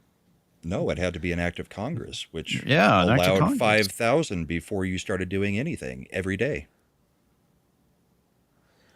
So, Yep. I mean, maybe it was hard for Biden because he couldn't even figure out how to close the border on his pants. Maybe. It's terrible. He didn't know where the auto pin was. Listen here. I'm being serious. Come on, man. Come on, man. There's no one coming over the border. And if they do come over, they're good people. Yeah. Kamala's taking care of it. Totally not terrorist at all. They're all good people. I do love that in his lucid moments, Biden did his best to shiv Kamala every chance he got. Where he's like, there's no daylight between me and Kamala. She is my policies. Oh, okay. Technically, she said the same thing on The View, though. Is there anything you would do different from the current administration? Well, that's no. Think of anything. Well, one of them is a dementiated old man who doesn't know who he is, and the other is just a functionally retarded California senator who became vice president.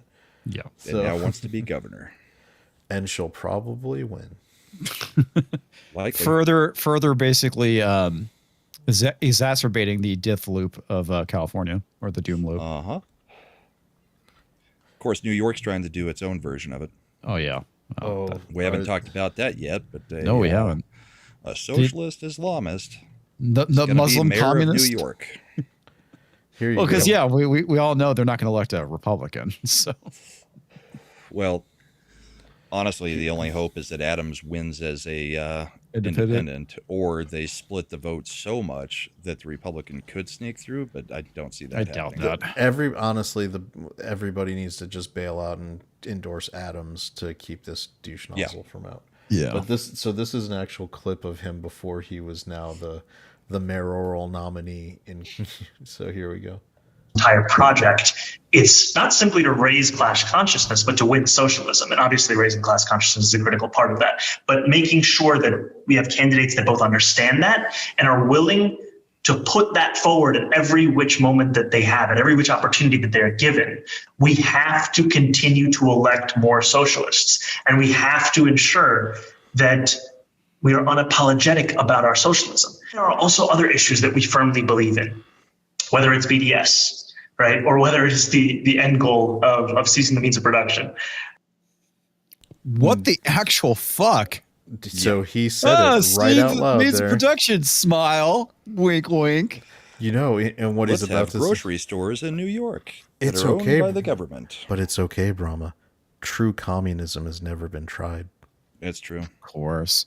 Well, okay, he did one thing I absolutely agree with him, because he mentioned about the whole thing with making New York Trump-proof, which I agree with. Every state should make their state federal government proof. So that's like the one thing I actually do agree with him on, even though it's for the wrong reasons. But yeah, I mean, it's like I know that there's been times where the federal government has basically threatened to withhold stuff, money from Texas for certain things, and I hate the fact that the federal government can basically bully states into compliance with certain things.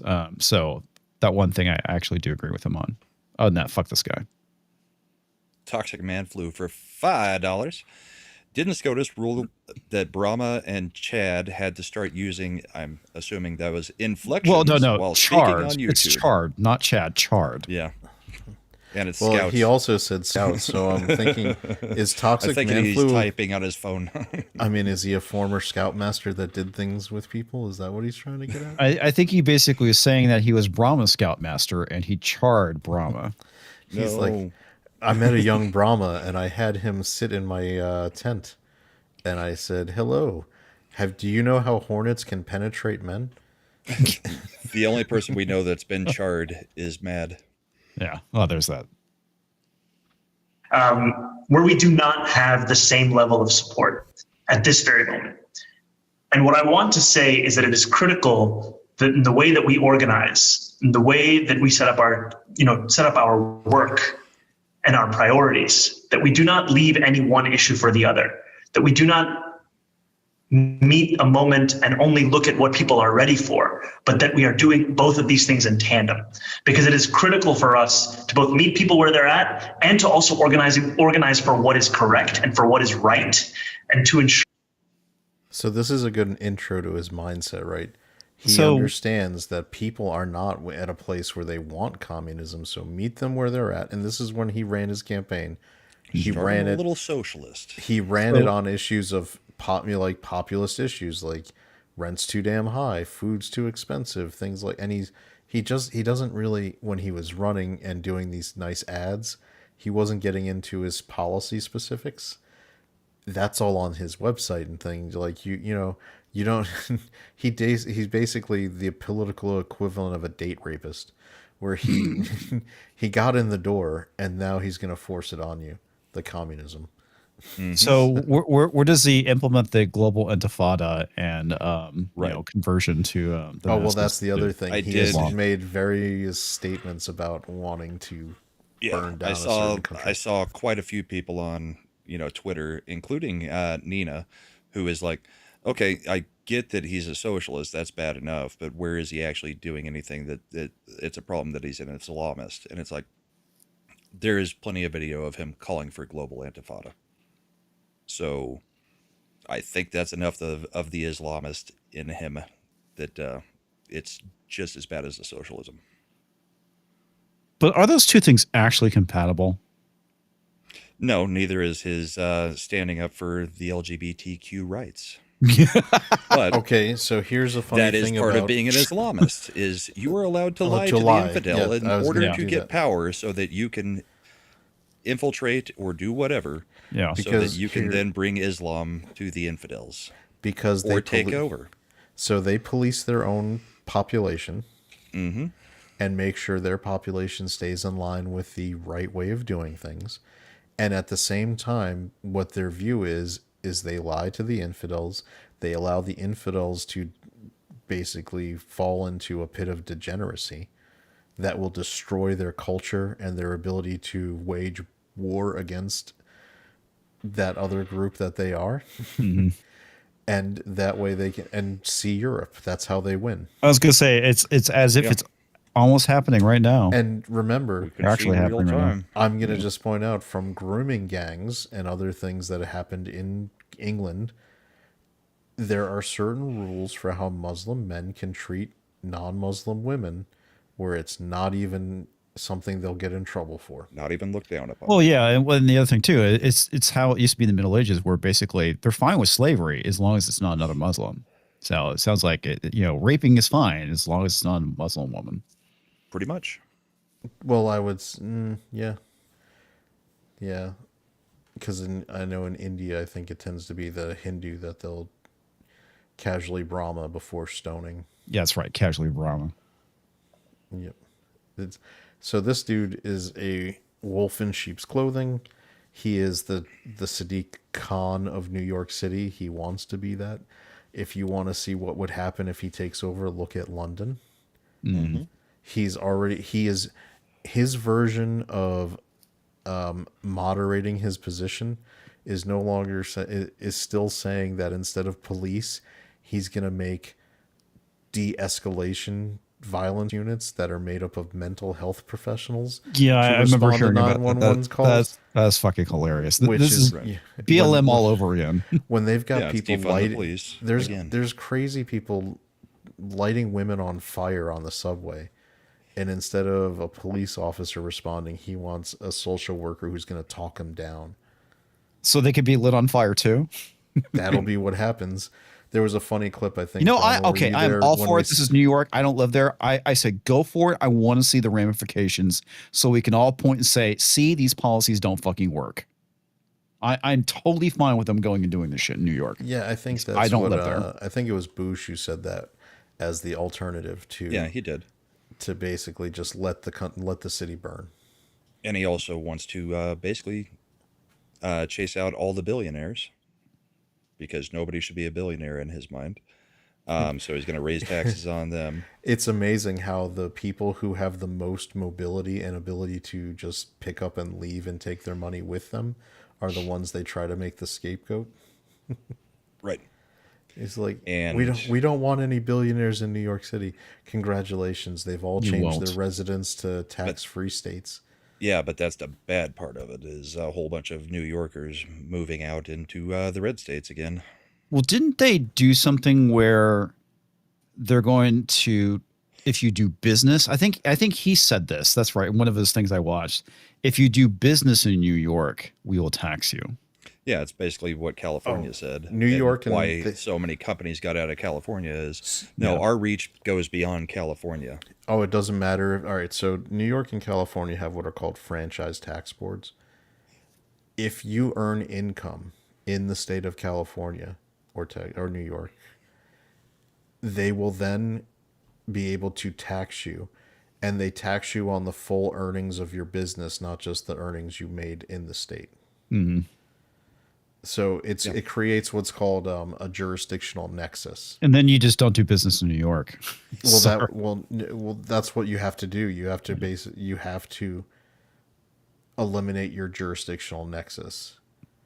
That would mean not employing anyone who lives in New York, because that can couldn't create have any a nexus. remote workers who are there. Nope. No, if you have a remote worker, once you have a hired worker in that state, you've created the nexus.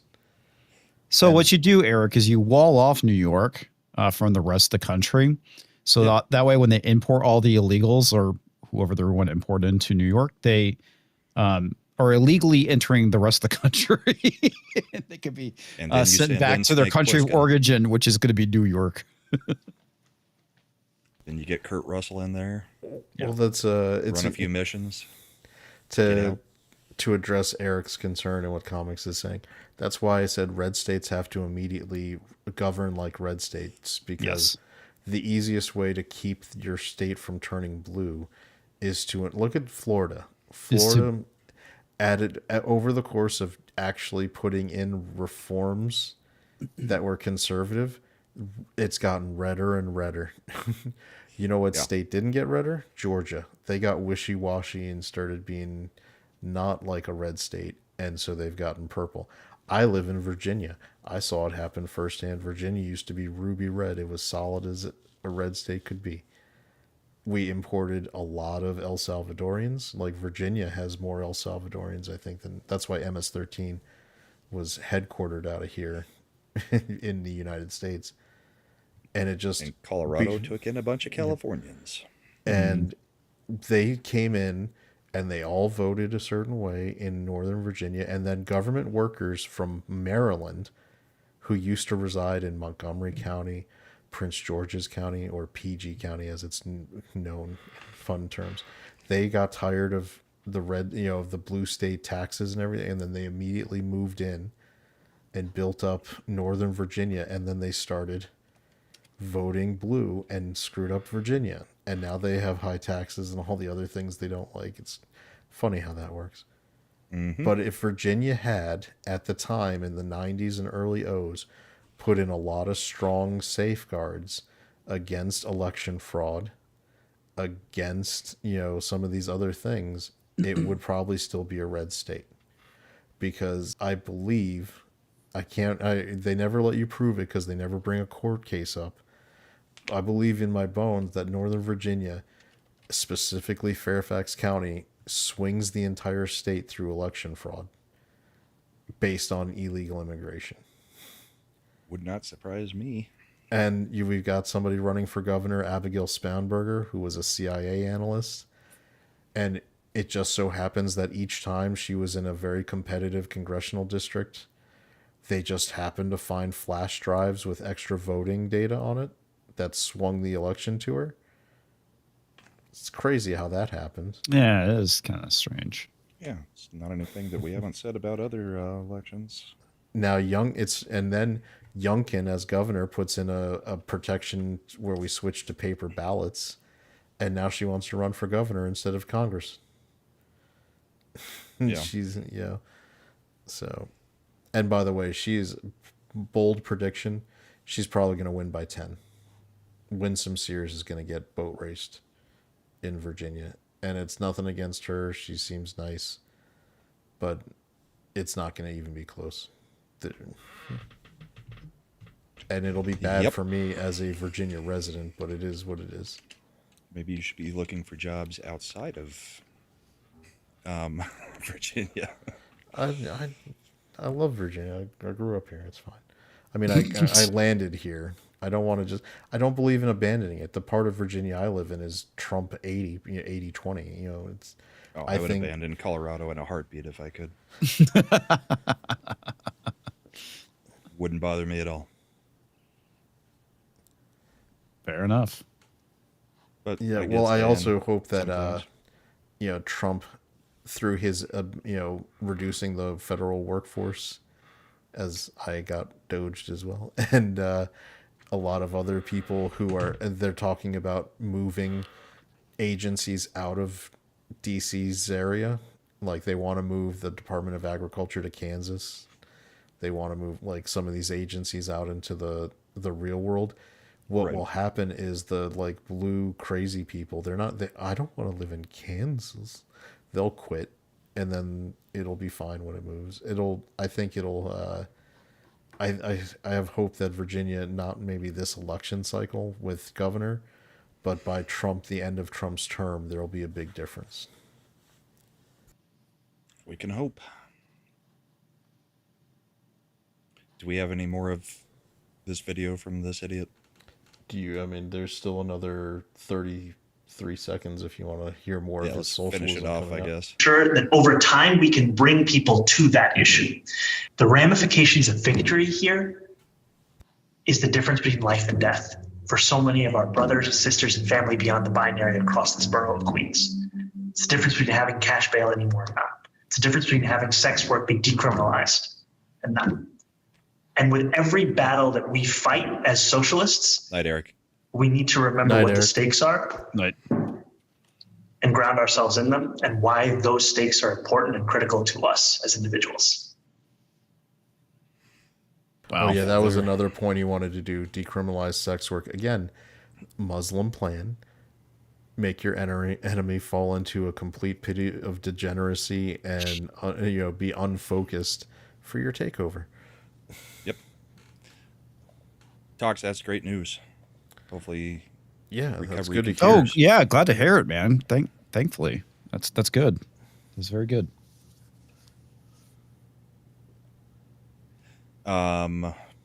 Stock market did really well this week too, hitting all-time highs in the NASDAQ and the S&P. More wins. That's good. Yep. Trying to think of anything that we left out. We did Alligator Alcatraz. We did the NATO meetings. We did the Supreme Court rulings. We did the wars being settled and the press not wanting to give him any credit for that. Well, I'm sorry, Scott. I don't think that they were in the White House. And you can't say that it's just done. He didn't do anything. Well, both of the country's leaders were there, and they signed the paperwork saying that the war is over. Yeah, that doesn't mean anything. Doesn't mean anything. Yeah. One other thing. The president's back. Disney stealth opened the Hall of Presidents again with Trump in there. I was going to say, did they actually had Trump in? That's good. Yep. And it's not just his head on Hillary's body again. Now we come to the present. Is that what they did? Oh yeah, they 100% They did that. repurposed Hillary. Of a president, as we have from the beginning. That's hilarious. My fellow citizens, no event could have filled me with greater anxieties than that notification on the 14th day of April 1789. He's like, oh, that you had I thought they would change the script. to No, lead no, our nothing nation. filled me with more greater anxiety But it than was with Trump winning confidence election of my again. fellow citizens that I took an oath. 35 simple words that have been repeated by every American president throughout history. I, Donald John Trump, do solemnly swear that I will faithfully execute the office of President of the United States. My animatronic's the best animatronic. I'm known to have the best. It is the best. Meanwhile, And will, to the best of you're just gonna hear a whole bunch of crazies in the crowd going through it, going, Jan 6, Jan 6. my ability, preserve, protect, and defend the Constitution of the United States. So help me God. The presidency of the United States is a role unique in the world. Look, An office entrusted to each president by us, we the people. they should have just worked in something where it was like, by the way, they're eating the dogs, they're eating the cats. They're eating the dogs, they're eating the cats. Nah, it would have been hilarious since he's been president twice if they had 2 animatronics of him, just to really piss people off. There is precedent. They didn't have 2 animatronics for Grover Yeah. Cleveland, so it is funny. There is okay, we do have one frame of reference where we had a non-consecutive term. Right. Toxic Man Flu for $5. You guys could learn something from this guy when it comes to delivery. He's nuts, but he says crazy things with a smile. I was talking about the mayoral candidate, I believe. Yeah, probably. Yeah. Well, his parents, he's basically a theater kid. A theater kid with very awful ideas that he wants to implement. Theater kids are killing us, man. Lately, Keonji yeah. Brown is a theater kid. Is that what he is? Oh my god, really? Oh yeah. Yeah, he starred in Rent. Jesus. He was a rapper at one time. What? Oh yeah. Oh This my guy's God. a theater kid trying to get into politics, and yeah, he's How could he be taking out a theater, whole bunch of them. theater kid Islamist? I mean, that's funny. Oh, you can 100% be that. I knew a lot of them are in Northern Virginia. I mean, I suppose so, but Yep. Yeah, I mean, you get it. Like I said, Brahma's hit the nail on it a long time ago. They're allowed to lie. They can, when it comes to blending into Western culture, infiltrating. Yeah, I know. They're like a fucking Terminator. They're designed Dun, to dun, dun, dun, dun. You know, blend, infiltrate, blend in.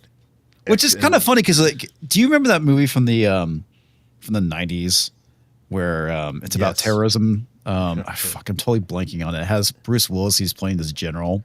Oh, that would be The Siege. The Siege. Yeah, thank you. And it's like the one guy that's like helping the. I guess I don't remember because it's been a while. I think she's an FBI agent, and he's like the guy that's been helping her. And it turns out he was the guy that was like the mastermind the entire time. It's like I kind of feel like that movie fucking nailed that shit. Yeah, I mean, oh, Sherry's entered the chat. Hi, Sherry. Hey, Sherry. I see that she repositioned.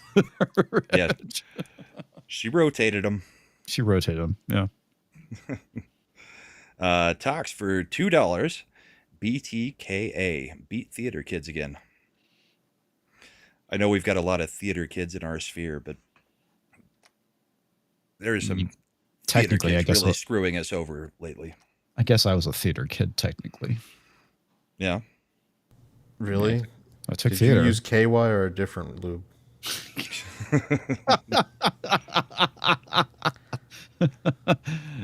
Who used lube? Just spit. Scott Jennings, since we brought him up earlier, he did have his one hot take for the week. They asked him to come up with what he thinks would be the most controversial take he could, And his take was, we've got to stop having the freaking 4th of July Nathan's hot dog eating contest. Nobody wants to see people shove a whole bunch of soggy hot dogs down their throats for 10 minutes. So God, that this was whole his hot take for the week. That's funny. Yeah, I mean, He actually got the rest of the panel to agree with him, I think, on that one. I'm shocked. I'm mean, I surprised don't that know. no one disagreed with him just out of spite. Well, Trump didn't say it, so it was just Scott Okay. Jennings saying it. If Trump had said it, everybody would have been going nuts, going, no, we have to have it. We must have the Nathan's hot dog eating contest. At least Joey Chestnut brought the title back to America from Kobayashi. Yeah. Talks for $2. Crap, it's the wife. And comics loves Vaseline. Well, Even it's capitalized Vaseline. It's Toxic's favorite, lubricant, I guess. He really likes the Vaseline. All right, after that Scott Jennings things, here's a palate cleanse for Brahma. Hey, it's Sydney. Indeed. Sydney and the Sweeneys. My phone answered, It's thought I said Siri. I thought it was a wife being, You're looking at that, You know, for the longest time, I she's been didn't in know bed she for was 30 minutes blonde. at least. What's that? I said for the longest time, I didn't know she was blonde. Because you never looked up at her hair? Or her hair didn't get long enough to get down there? Yeah. I was like, oh, she's got something above there? Okay, that's cool. Now let's really make this good. We'll put there. Indeed. A double dose. As Mrs. Flu's in the chat. Good to see you, Mrs. Flu. Look, I just have to bring a little joy to my co-host life every now and then. It is well known that I like boobs. I mean, Indeed. They're one of the best things in life, that's for sure. Yeah, nature's natural targets. 3 concentric circles. Indeed. Anything else we wanted to hit on? Anything in the culture world? Well, hopefully by the time we have our next show next Sunday, it'll be 4th of July. Everyone will have a great, patriotic, awesome holiday. We'll be celebrating a big, beautiful bill, and I will be waiting to get my new job so I can celebrate with buying a suppressor.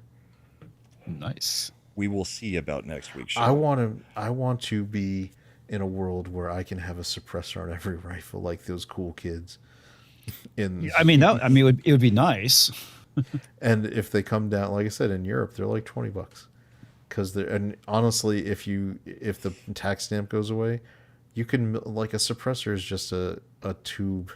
You can make them with a couple machine tools fairly easy. Well, there's this It's thing just that illegal to do it. And they've been selling at gun shows. It's basically a. Are you talking about the oil can ones? Yes. Yeah, that was a loophole. They closed that like a couple years ago. I figured as much. But yeah, one thing that they did in Texas, though. By the way, comics, those were for cleaning your gun, by the way. In no way were they for being a homemade suppressor. They were they were lubricants. They would always use oil cans. They would be like, exactly. Because if you attach it to the barrel, you can put the oil inside and really lubricate your barrel. Absolutely. And then you point out, like, hey, there's no oil in it. Well, you have to add your own. Well, one thing that happened in Texas is that they basically said they passed a law here saying that if it is a suppressor that is made in Texas, it does not need to go through NFA. I think that was overturned. Was it actually overturned? Yeah, if the Fifth Circuit, it was in 2020. Here you go. Fifth Circuit upheld the dismissal of the case on it. So, well, the decision confirms that even suppressors manufactured. Comics runs away, gets into his truck, and drives out to the ranch into the Jeep. So yeah, whoopsie. Whoopsie. Basically, it was the decision. The logic of the decision was that the federal supremacy clause means that no state can negate, even on the grounds of the Second Amendment, a federal law. Yeah, well, that's bullshit. Yep. So next week we'll see about having a show, because I'm going to be down in Texas. The issue will be whether where I'm at has internet that'll be able to actually do a show from. Because all I'll have is Wi-Fi. I can't wire in, and they've got pretty weak Wi-Fi where the parents are. So gotcha. Can't guarantee it, but we'll probably do a test of me streaming with you guys on us in an art for a few minutes while I'm down there Friday, and see if it's actually working. And then we may have to use StreamYard and have you actually run the show, Chad. And I'll just be on the panel. So we'll figure out something, I think. That's true. Assuming the wife doesn't try to kill me for doing any streaming down there. I can run it to your channel from StreamYard, right? Yeah. Yeah, so we can do it that way. I can run a show. I do that once a week into moderate to low level success. Indeed. I even got fancy, and I put a watermark over a trailer video so that we wouldn't get copyright if we had it looping, and then I got Culture, and they're just making fun of me. He's like, I can't see it. I was like, well, I had to keep the transparency at a level we wouldn't get hit. And that was for F1. Yeah, that was for F1. Which everybody should go see. It is. It was really good. Great movie to go see for the the holiday. And I can't give the female lead enough credit. Was it Carrie Condon? I heard she was really good. She was awesome in it. She was great. Javier Bardem was great. Her Brad Pitt was great. It's nice to know that he's in a movie where he played. I don't know, where he kind of gets cucked, because I felt like he kind of got cucked in the Little Mermaid movie. Brad Pitt? No, Javier Bardem. Javier Bardem. No, Bardem. Yeah. Oh, he was just cashing a check. Yeah, I'm sure he was, but still. Look, I'm not gonna lie. He slimmed down a bit, though. I'm very against that kind of woke storytelling and things like that. But if Disney was like, "Here's $12 million," okay. Well, I never blame the actors for running that stuff, right? I mean, it's just except for the actors that open their mouths and act like idiots, end up sinking their own movies. Yeah. Because to my knowledge, Javier Bardem has never done. He's not out there Pedro Pascaling in the real world giving interviews that are dumb. He's just like, they gave me money, so I played King Trident. Okay. Yeah, yeah, I mean, he was also in No Country for Old Men and was awesome in that. And to a lesser degree, he was good in Dune, but they ruined Dune. Bless you. Thank you. No, Zendaya ruined Dune. Yeah, he was good in that movie. Yeah, she. Yeah, he was good, but they ruined the story in Dune. Yeah, with Zendaya. But don't know if you guys saw that Rachel Zegler's back. Yeah, I heard they want to do a race swap Sound of Music. Is that actually true? I'm not sure. The Evita casting is what she's so happy about, I think. She's happy about what? She was cast as Evita for a musical in London, and they all hated her so much they made the producers fire her. Really? Oh, yeah? Yeah. That's funny. They actually, the entire this is how bad she was. She was such a raging bitch. When on an off day when she was not there, the entire cast went to the producers and said, "We will all quit en masse and go to the press if you don't get that piece of shit out of this place." That's fucking hilarious, man. But I'm seeing her curtain call from last night for the Evita play. Oh, maybe they did fire everybody. I don't know. But she's crazy. Well, she's dumb is what she is. Yeah. But I'm not surprised. I that have they heard found her to about the be- Sound of Music thing, though. Yeah, I'm not surprised they found her to be an insufferable bitch. But yeah, I heard about the. That's the next thing is the Sound of Music for her. It's like fucking. I just don't care anymore. I really don't. As a movie or as a play? I don't know. I just heard Sound of Music. I assumed it was going to be a movie, but I could be wrong. I mean, if it's a play, fine, whatever. If they're remaking that movie, no. I don't know that they could remake it. They're too supportive of the Yahtzees instead of getting out of there. Right. It's like, why were you trying to get out of Austria? It was such a lovely place.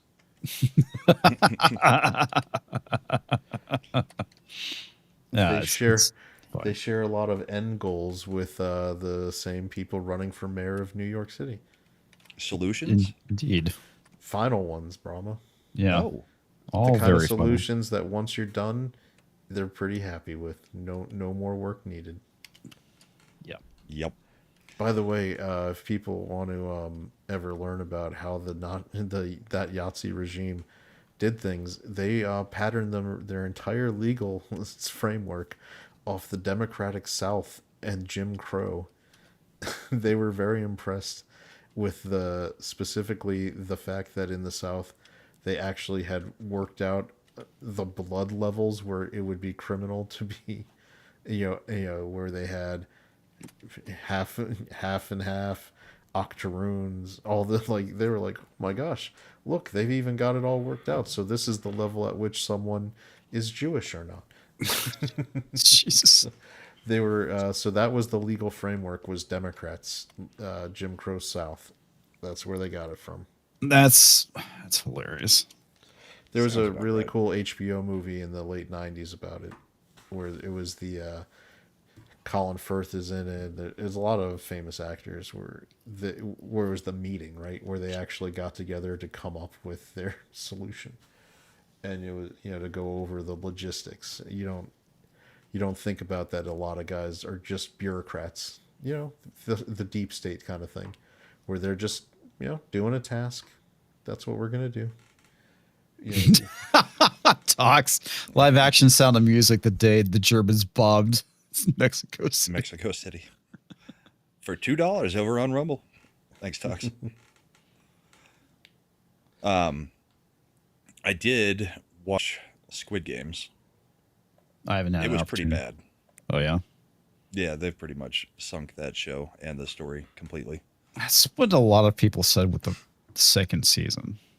I kind of felt that way on the second season. Yeah, they've killed it off with. Let me guess that the person of gender fluid get killed. That one, yes, does. But not before having a couple of fight scenes. Okay. Which kind of makes sense since it's a guy beating up other guys. But yeah,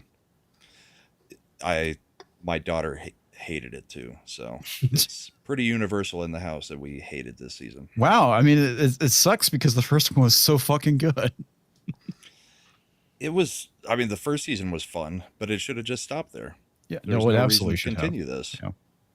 No, there was no good reason, and you can tell they had no idea to continue it. Mm-hmm. So, I cannot recommend Squid Games.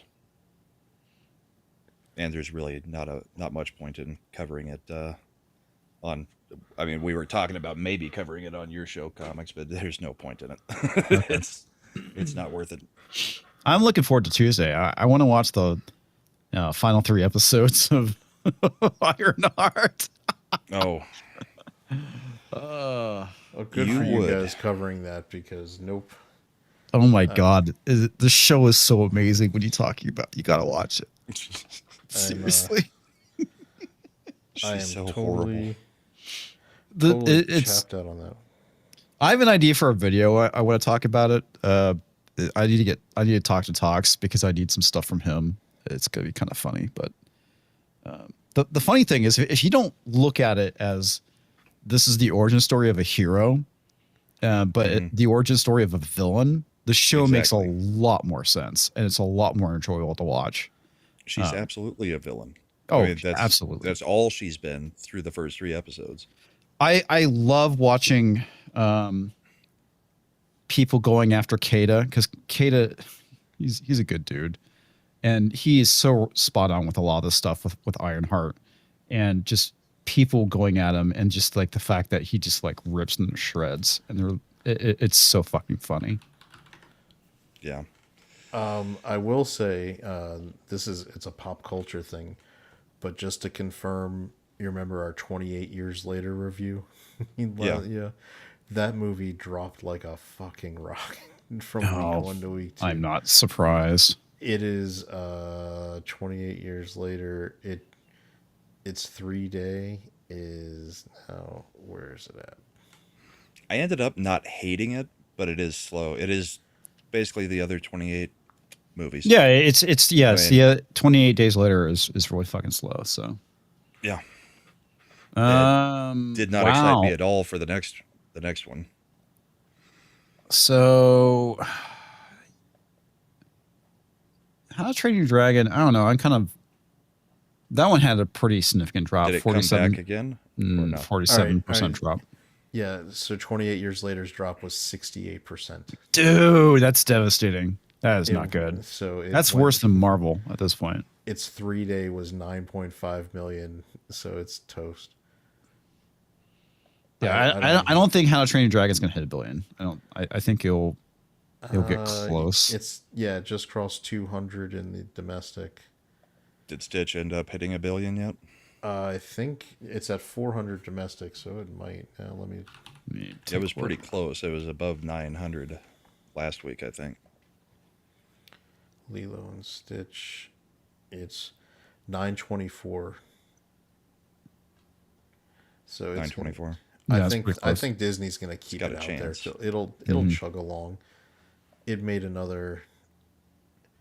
What is this? It made 7 million over the weekend. It's going into the 4th of July. It'll still. I think they'll leave it to chug along. Final Reckoning just hit 561 worldwide. That's not good. It'll Brahma will tell you. I said the Mission Impossible movies make $500 to $700 million, depending on the quality of the movie. That's pretty much where you can bank. Ballerina hit 108 worldwide total. Yeah, worldwide. I mean, that movie cost $100 million. It's fucked. Yeah, Mission Impossible needs to be like Star Trek in the 80s. You give it a budget of like $70 million, and it'll be a super profitable franchise. Yes. You just can't let Tom. Now I get what they were doing. Skydance is buying Paramount. Skydance makes the Mission Impossible movies with Tom Cruise. So Paramount, because Sherry Redstone wanted to get paid $10 billion for Paramount, said, "Sure, have a blank check for your Mission Impossible movies." Wow. So also Thunderbolts. I had to get with Tox. I don't remember what our predictions were. 381 worldwide. Yep. Oh, and as an example to know why Ballerina is done, it's coming out on digital July 1st. So Tuesday. Ballerina is going to be available at home digital. What was that, 3 weeks after it came out? I think 3 weeks. Holy smokes. Elio is getting fucking destroyed. 56 million worldwide. Wow. Well, it's okay. The future mayor of New York can go to the Combiverse in that movie. Yeah. On the plus side, Final Destination Bloodlines is still in the top 10. It's at 130. Final Destination Bloodlines is going to triple what Ballerina did domestically. That's terrible. Both of them were good. I mean, I liked Final Destination and I liked Ballerina. Yeah, it was a terrible name. Awesome one. They could have. It was like the full name is like From the World of John Wick, the Ballerina. Yeah. Right. Well, I guess that they wanted to make sure that it was going to be attached to the John Wick franchise. I don't know if that hurt it or helped it at this point. I think it was just people didn't. John Wick is people are over John Wick. That franchise needs a break. Well, it's not getting one. Yeah, and instead they're gonna beat the dead horse, and I think it's like in a lot of ways it's like Transformers. This is the example I always use. Like they're like, oh, Transformers, like all the Transformers movies make $1 billion. They all make $1 billion till they don't. When you like it, John Wick, like they're all super successful till people are done, and I think John Wick 4 was where people are done.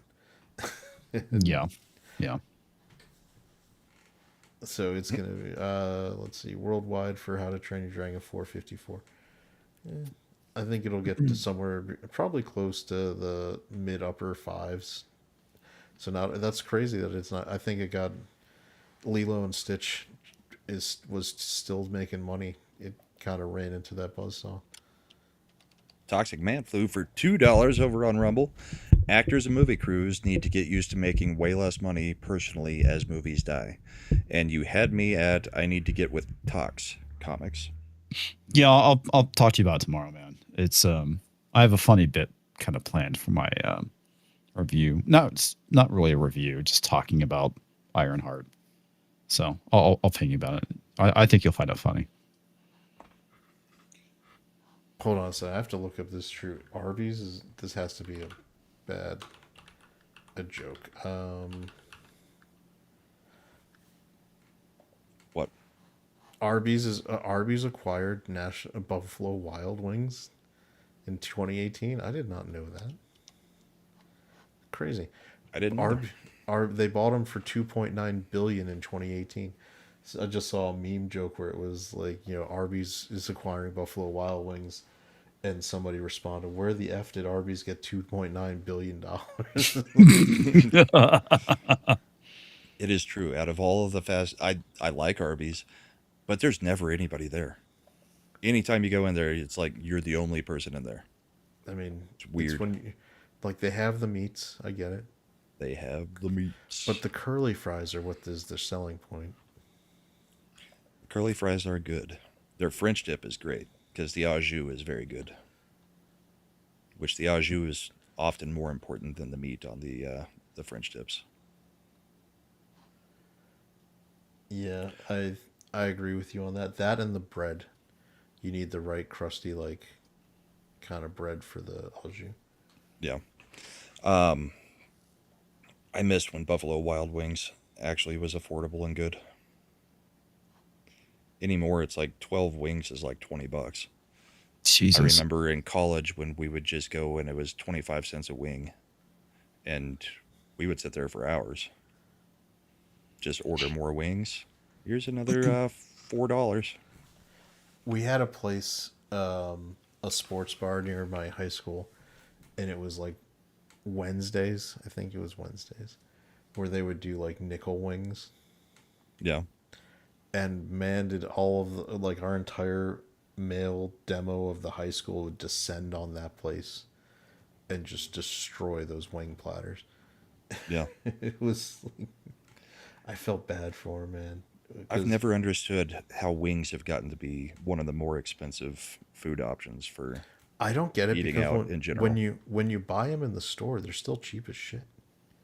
Yeah. Like you can get the big, I go to Costco and you can get that big pack. Well, they did go up for a bit during not COVID, but no, it was during when all the grocery prices were spiking, and I guess they had the culling for like a hot minute. Like my local grocery store was like limiting, the number of packages of chicken you could buy. Yeah. I want to say that was around the time of COVID. Fuck, dude, it was crazy. And well, I mean, the culling was just at the end of last year. No, this was like years ago. When all the eggs spiked. Yeah. No, this was like a couple years ago. But by the way, I mean, that's these another have been part. Permanent prices over at like Buffalo Wild Wings for a long time now. Yeah. I was for our viewers of the Amish playing pickleball. Like this is how you know pickleball is a legit thing. Like, the Amish are playing it. Amish are playing it in their barns. Look, if your sport is popular enough that the Amish are setting it up, I think it might. I mean, technically, it's not technology, so. Nope, I guess I have to a ball and a net. I have to come around and say pickleball's a real thing. It's a real thing. It is good exercise. It looks like tennis. Yeah, but you don't have to move near as far as you do in tennis. It's much more compact. Okay. It's a nice it's kind of a nice medium between playing tennis or playing racquetball. same kind of workout, but you don't have to move near as much as tennis, and you don't have to actually go someplace to play like racquetball. So, gotcha. All right. One last funny thing to share from my end. All right, and then we'll only because Comics is here, and I think it'll make him laugh. What is it? What do you smell? Man flesh. Jeez. Oh boy. Did he say man flesh? They've picked up our trail. Drat! Aragon. Let's go. Let's go. Get us. I'm really hungry. We'll show these guys. Get something to eat. Get them good. What? That's accurate. I try and do voices when I, when I GM. Sometimes I don't. Sometimes I do. Most of the time I do. Oh, Chad's always doing voices. That's true. Especially incensed voice, calm voice. Yes. Yeah, we've noticed. Comics, what do you got coming up this week? Stuff. I hate actually saying what I'm going to do because if I say it, odds are I won't do it. So the best way for me to do things is to not tell people what I'm going to do. Other than stream Monday and Thursday at 9 p.m. on my channel. Right. Cool. Chad, what do you got coming up? Matapap Tuesday night, which I'm not sure what the story will be. Is that when the doctor shoves his finger up your ass? Is that a Matapap? No, that's Brahma. It's Mad's every paragraph a pause. Oh, okay. It's where we... Mad's craziness. So Mad is sticking his finger up your ass. Kind of like a puppet master, yeah. Okay. He provides a story of a historical figure or event that is crazy, and I should say, correct that, batshit crazy. And we go over it, like Beaver Island or the Fenians, who managed to make sure that the United States lost territory to England. To Canada. I believe the term that Mad uses is cuckoo bananas. Yep. That's what he's looking for. And he finds them. We have guys who... He's got a backlog of them. Who got a hippo or... No, it was an anteater and wear their skin as camouflage during the Boer War. Yep. A lot of it takes place in Australia. Okay. That actually makes sense. He finds lots of crazy out of there. But there's plenty of American crazy. Talks. Do a freaking video, asshole. That's what I'm talking to you about tomorrow. Dick. Yeah, and then we have the Ascended Art podcast Friday at 9, which 4th of July extravaganza, I guess. Ooh. I better check with Slender, actually. I didn't realize. I forgot. It is the 4th of July this week. So yeah, Friday. Make sure everybody would actually be available for that. I think this is the first year since I started doing YouTube that 4th of July isn't landing on a night where comics and me are... No, yeah, that's right. Normally it's like a Thursday and I do my special intro. It's hit us Thursdays for a couple times at least. Yeah. Because I have to try to keep the dogs quiet while we stream because my pit bull cannot handle it. I mean, he's completely insane. Why would you have a murder dog? This dog's great. I'm just kidding. Everyone actually says that the about reason I got him until they rip your face off. Yeah, that's typically. No, it was during COVID. We went to a pet fair because since we were all just going to be at the house anyway, we figured we would get another dog. And the wife and girls are looking at all the puppies and stuff. It was like an adoption fair, and so we leave, and I turned to my wife. I was like, "Yeah, I'm gonna go back and get the pit bull." She was like, "What pit bull?" I was like, "Exactly." There's like 150 people walking around making noise, and this dog was just in his crate, just happily looking at everybody. Nobody was looking at him because he was a pit bull. He didn't making any noise. He wasn't, going crazy or anything. It was like, yeah, he's not a puppy. He was like 3 years old at the time. So he cost less than the rest of them because it was only like a $75 adoption fee, because once they get a few years on them, it's kind of like adopting kids. Most people want the babies. They don't want the grown ones. So we've got him, and he even had the perfect name for a dog for me, because his name was already Puck, as in like a hockey puck. Oh, I was gonna say, was a killer, throat ripper. But it is fun. The neighbors look at you weird when you tell Puck to shut up, or his command to not run at the fence barking is Puck off. So Puck everybody off. thinks we're yelling something completely Fuck off. different. Yeah. That's hilarious. I mean, But what I'll be honest with you. happens, Most, I wouldn't say most. Every pit bull I've met has been pretty nice. So, But what happens when Puck steals your peanut butter and gets kicked out of the house? We don't have any peanut butter. Daughters are allergic. Am I too old for making the Real World reference? Nothing. I never watched Real World or Road Rules. I watched MTV when they played music. Well, how dare you not look at the early career of our Secretary of Transportation? Yeah, Wait, that's true. What? You don't know that? No. He was on The Real World, and then he met his wife, who is now a Fox News host, on the Real World Road Rules Challenge. And my now God, they that's have funny. like 9 kids. Yeah. They That's do hilarious. have a lot of kids. The only one I really watched was like the original. This is when MTV was still doing music, and they started doing TV shows or something, like the original Real World. I remember watching that. The very first one. Yeah, with Puck. There was a character named Puck. That's what I was. Yeah. Yeah. Yeah. Boosh, I am upset that's that I what that know about reference was Puck to. and the peanut butter. Yeah. You mentioned being a Fox News correspondent. Brett Cooper signed with Fox News. Oh, really? Yeah. This last week. She's completed the F the Daily Wire arc completely. Pretty much. So Brett Cooper what is is at the Fox F the News. Daily Wire arc? I mean, what exactly is the arc? You pretend you're amicably splitting. Yeah. Then it comes out that it's not amicably splitting. You make your own social media venture where you come out and you ambiguously say that you're anti-Daily Wire. Then you come out as unambiguously anti-Daily Wire, and then you just get paid. And that's pretty much... So what's who happening. is Candace Owens the other one who went on that journey? Candace Owen has also done that same route. I think there's been a couple other people in the Daily Wire. Like And Jeremy Boring has just disappeared. Yeah, if I think Ben Knowles- Shapiro murdered him and shoved him out of the baseboards.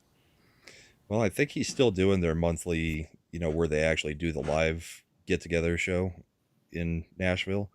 I think he's still hosting it, but outside of that, I haven't seen Jeremy Boring anywhere. Boring still is allowed to host something. It's come out that he was doing as someone who knows finance stuff, the shit he was doing was super shady with their corporate cards and their finances. Shocked, I tell you, I'm shocked. The fact that he would start side hustles and make Daily Wire people promote it, like his Jeremy's Razors, his chocolate, Jeremy's chocolate. Yeah, yeah, but they all have their own things too, because Knowles has his cigar boxes. So Justice Brown is to liberal theater kids as Jeremy Boring is to conservative theater kids. Yeah, we get they come in both stripes, by the way. Yeah, they do. Jeremy Boring is 100% the same theater kid who's just wants his attention. No, he's he wanted to be in Hollywood. But the Daily didn't work Wire, out. none of the stuff in Daily Wire that he did made the Daily Wire popular. Yeah, it was everybody else that did. Shapiro kind of was the first through the door. I mean, you got Knowles, Knowles, Walsh, you got Clavin. Walsh, Clavin. Those guys were doing stuff, and then Brett Cooper was their biggest star. Well, say what you will, Candace Owens was also popular.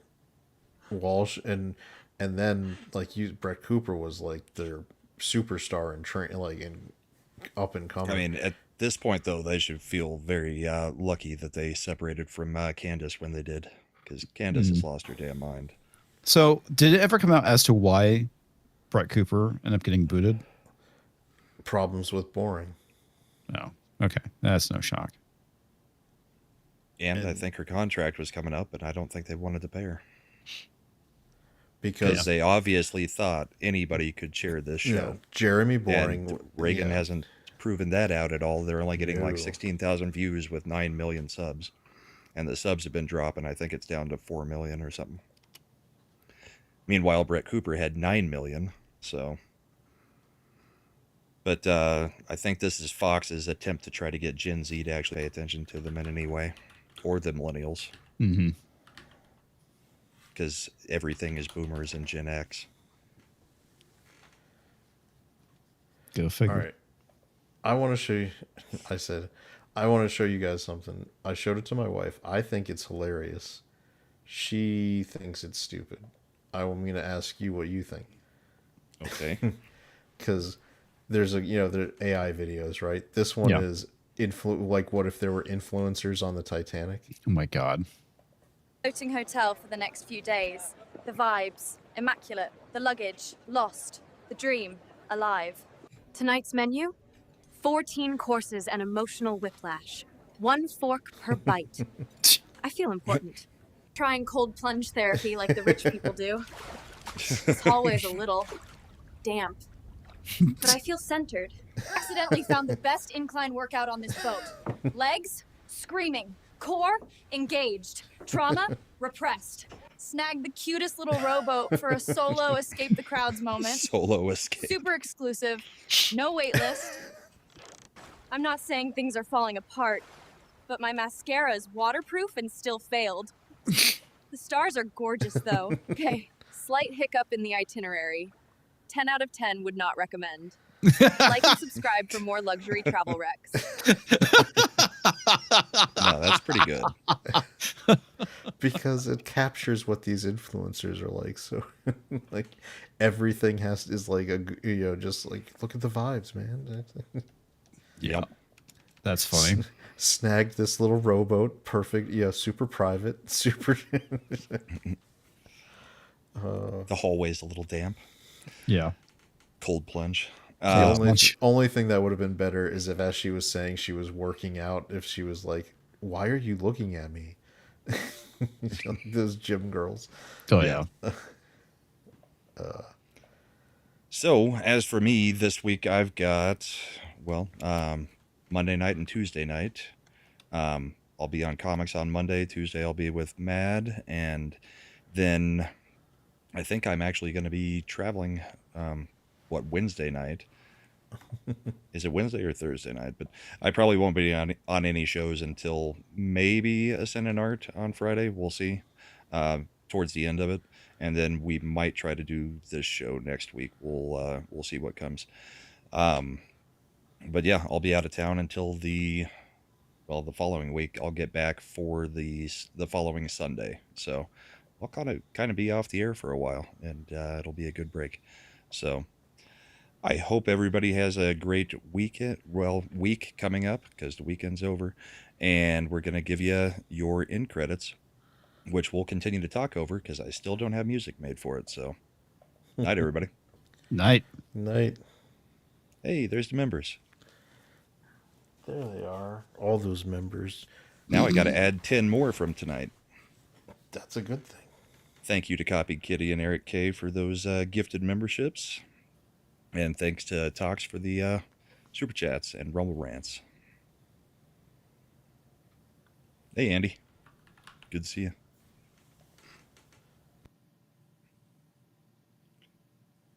I haven't seen Lisa in a while. I don't think I have either. Well, what was I gonna say? I forgot. It's whatever. You weren't on Zach's. We were gaming yesterday, right? So you didn't do Zach's show. No, I didn't go on Zach's last night. Nope. Boosh has used his member chat.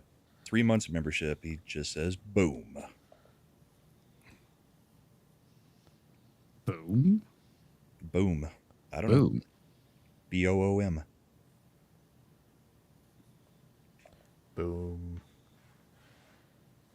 No, I've got some stuff I'm making talks. I just haven't actually put it together in the back yet. That'll be something once I come back from the vacation. I'll probably have done. Has anybody had contact with Smokey lately? No. He hasn't even been on Steam in 2 weeks, so I'm starting to get a little bit worried about him. Smokey NZ, the New Zealander. Oh yeah, Smokey NZ. Yeah, I know who you're talking about.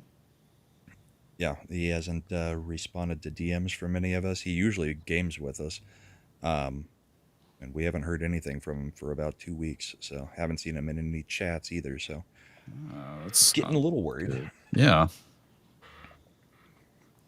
Hey, Real Wade. All right, that is the show for the week. Hope you guys have a good one. We'll catch you tomorrow night on comics.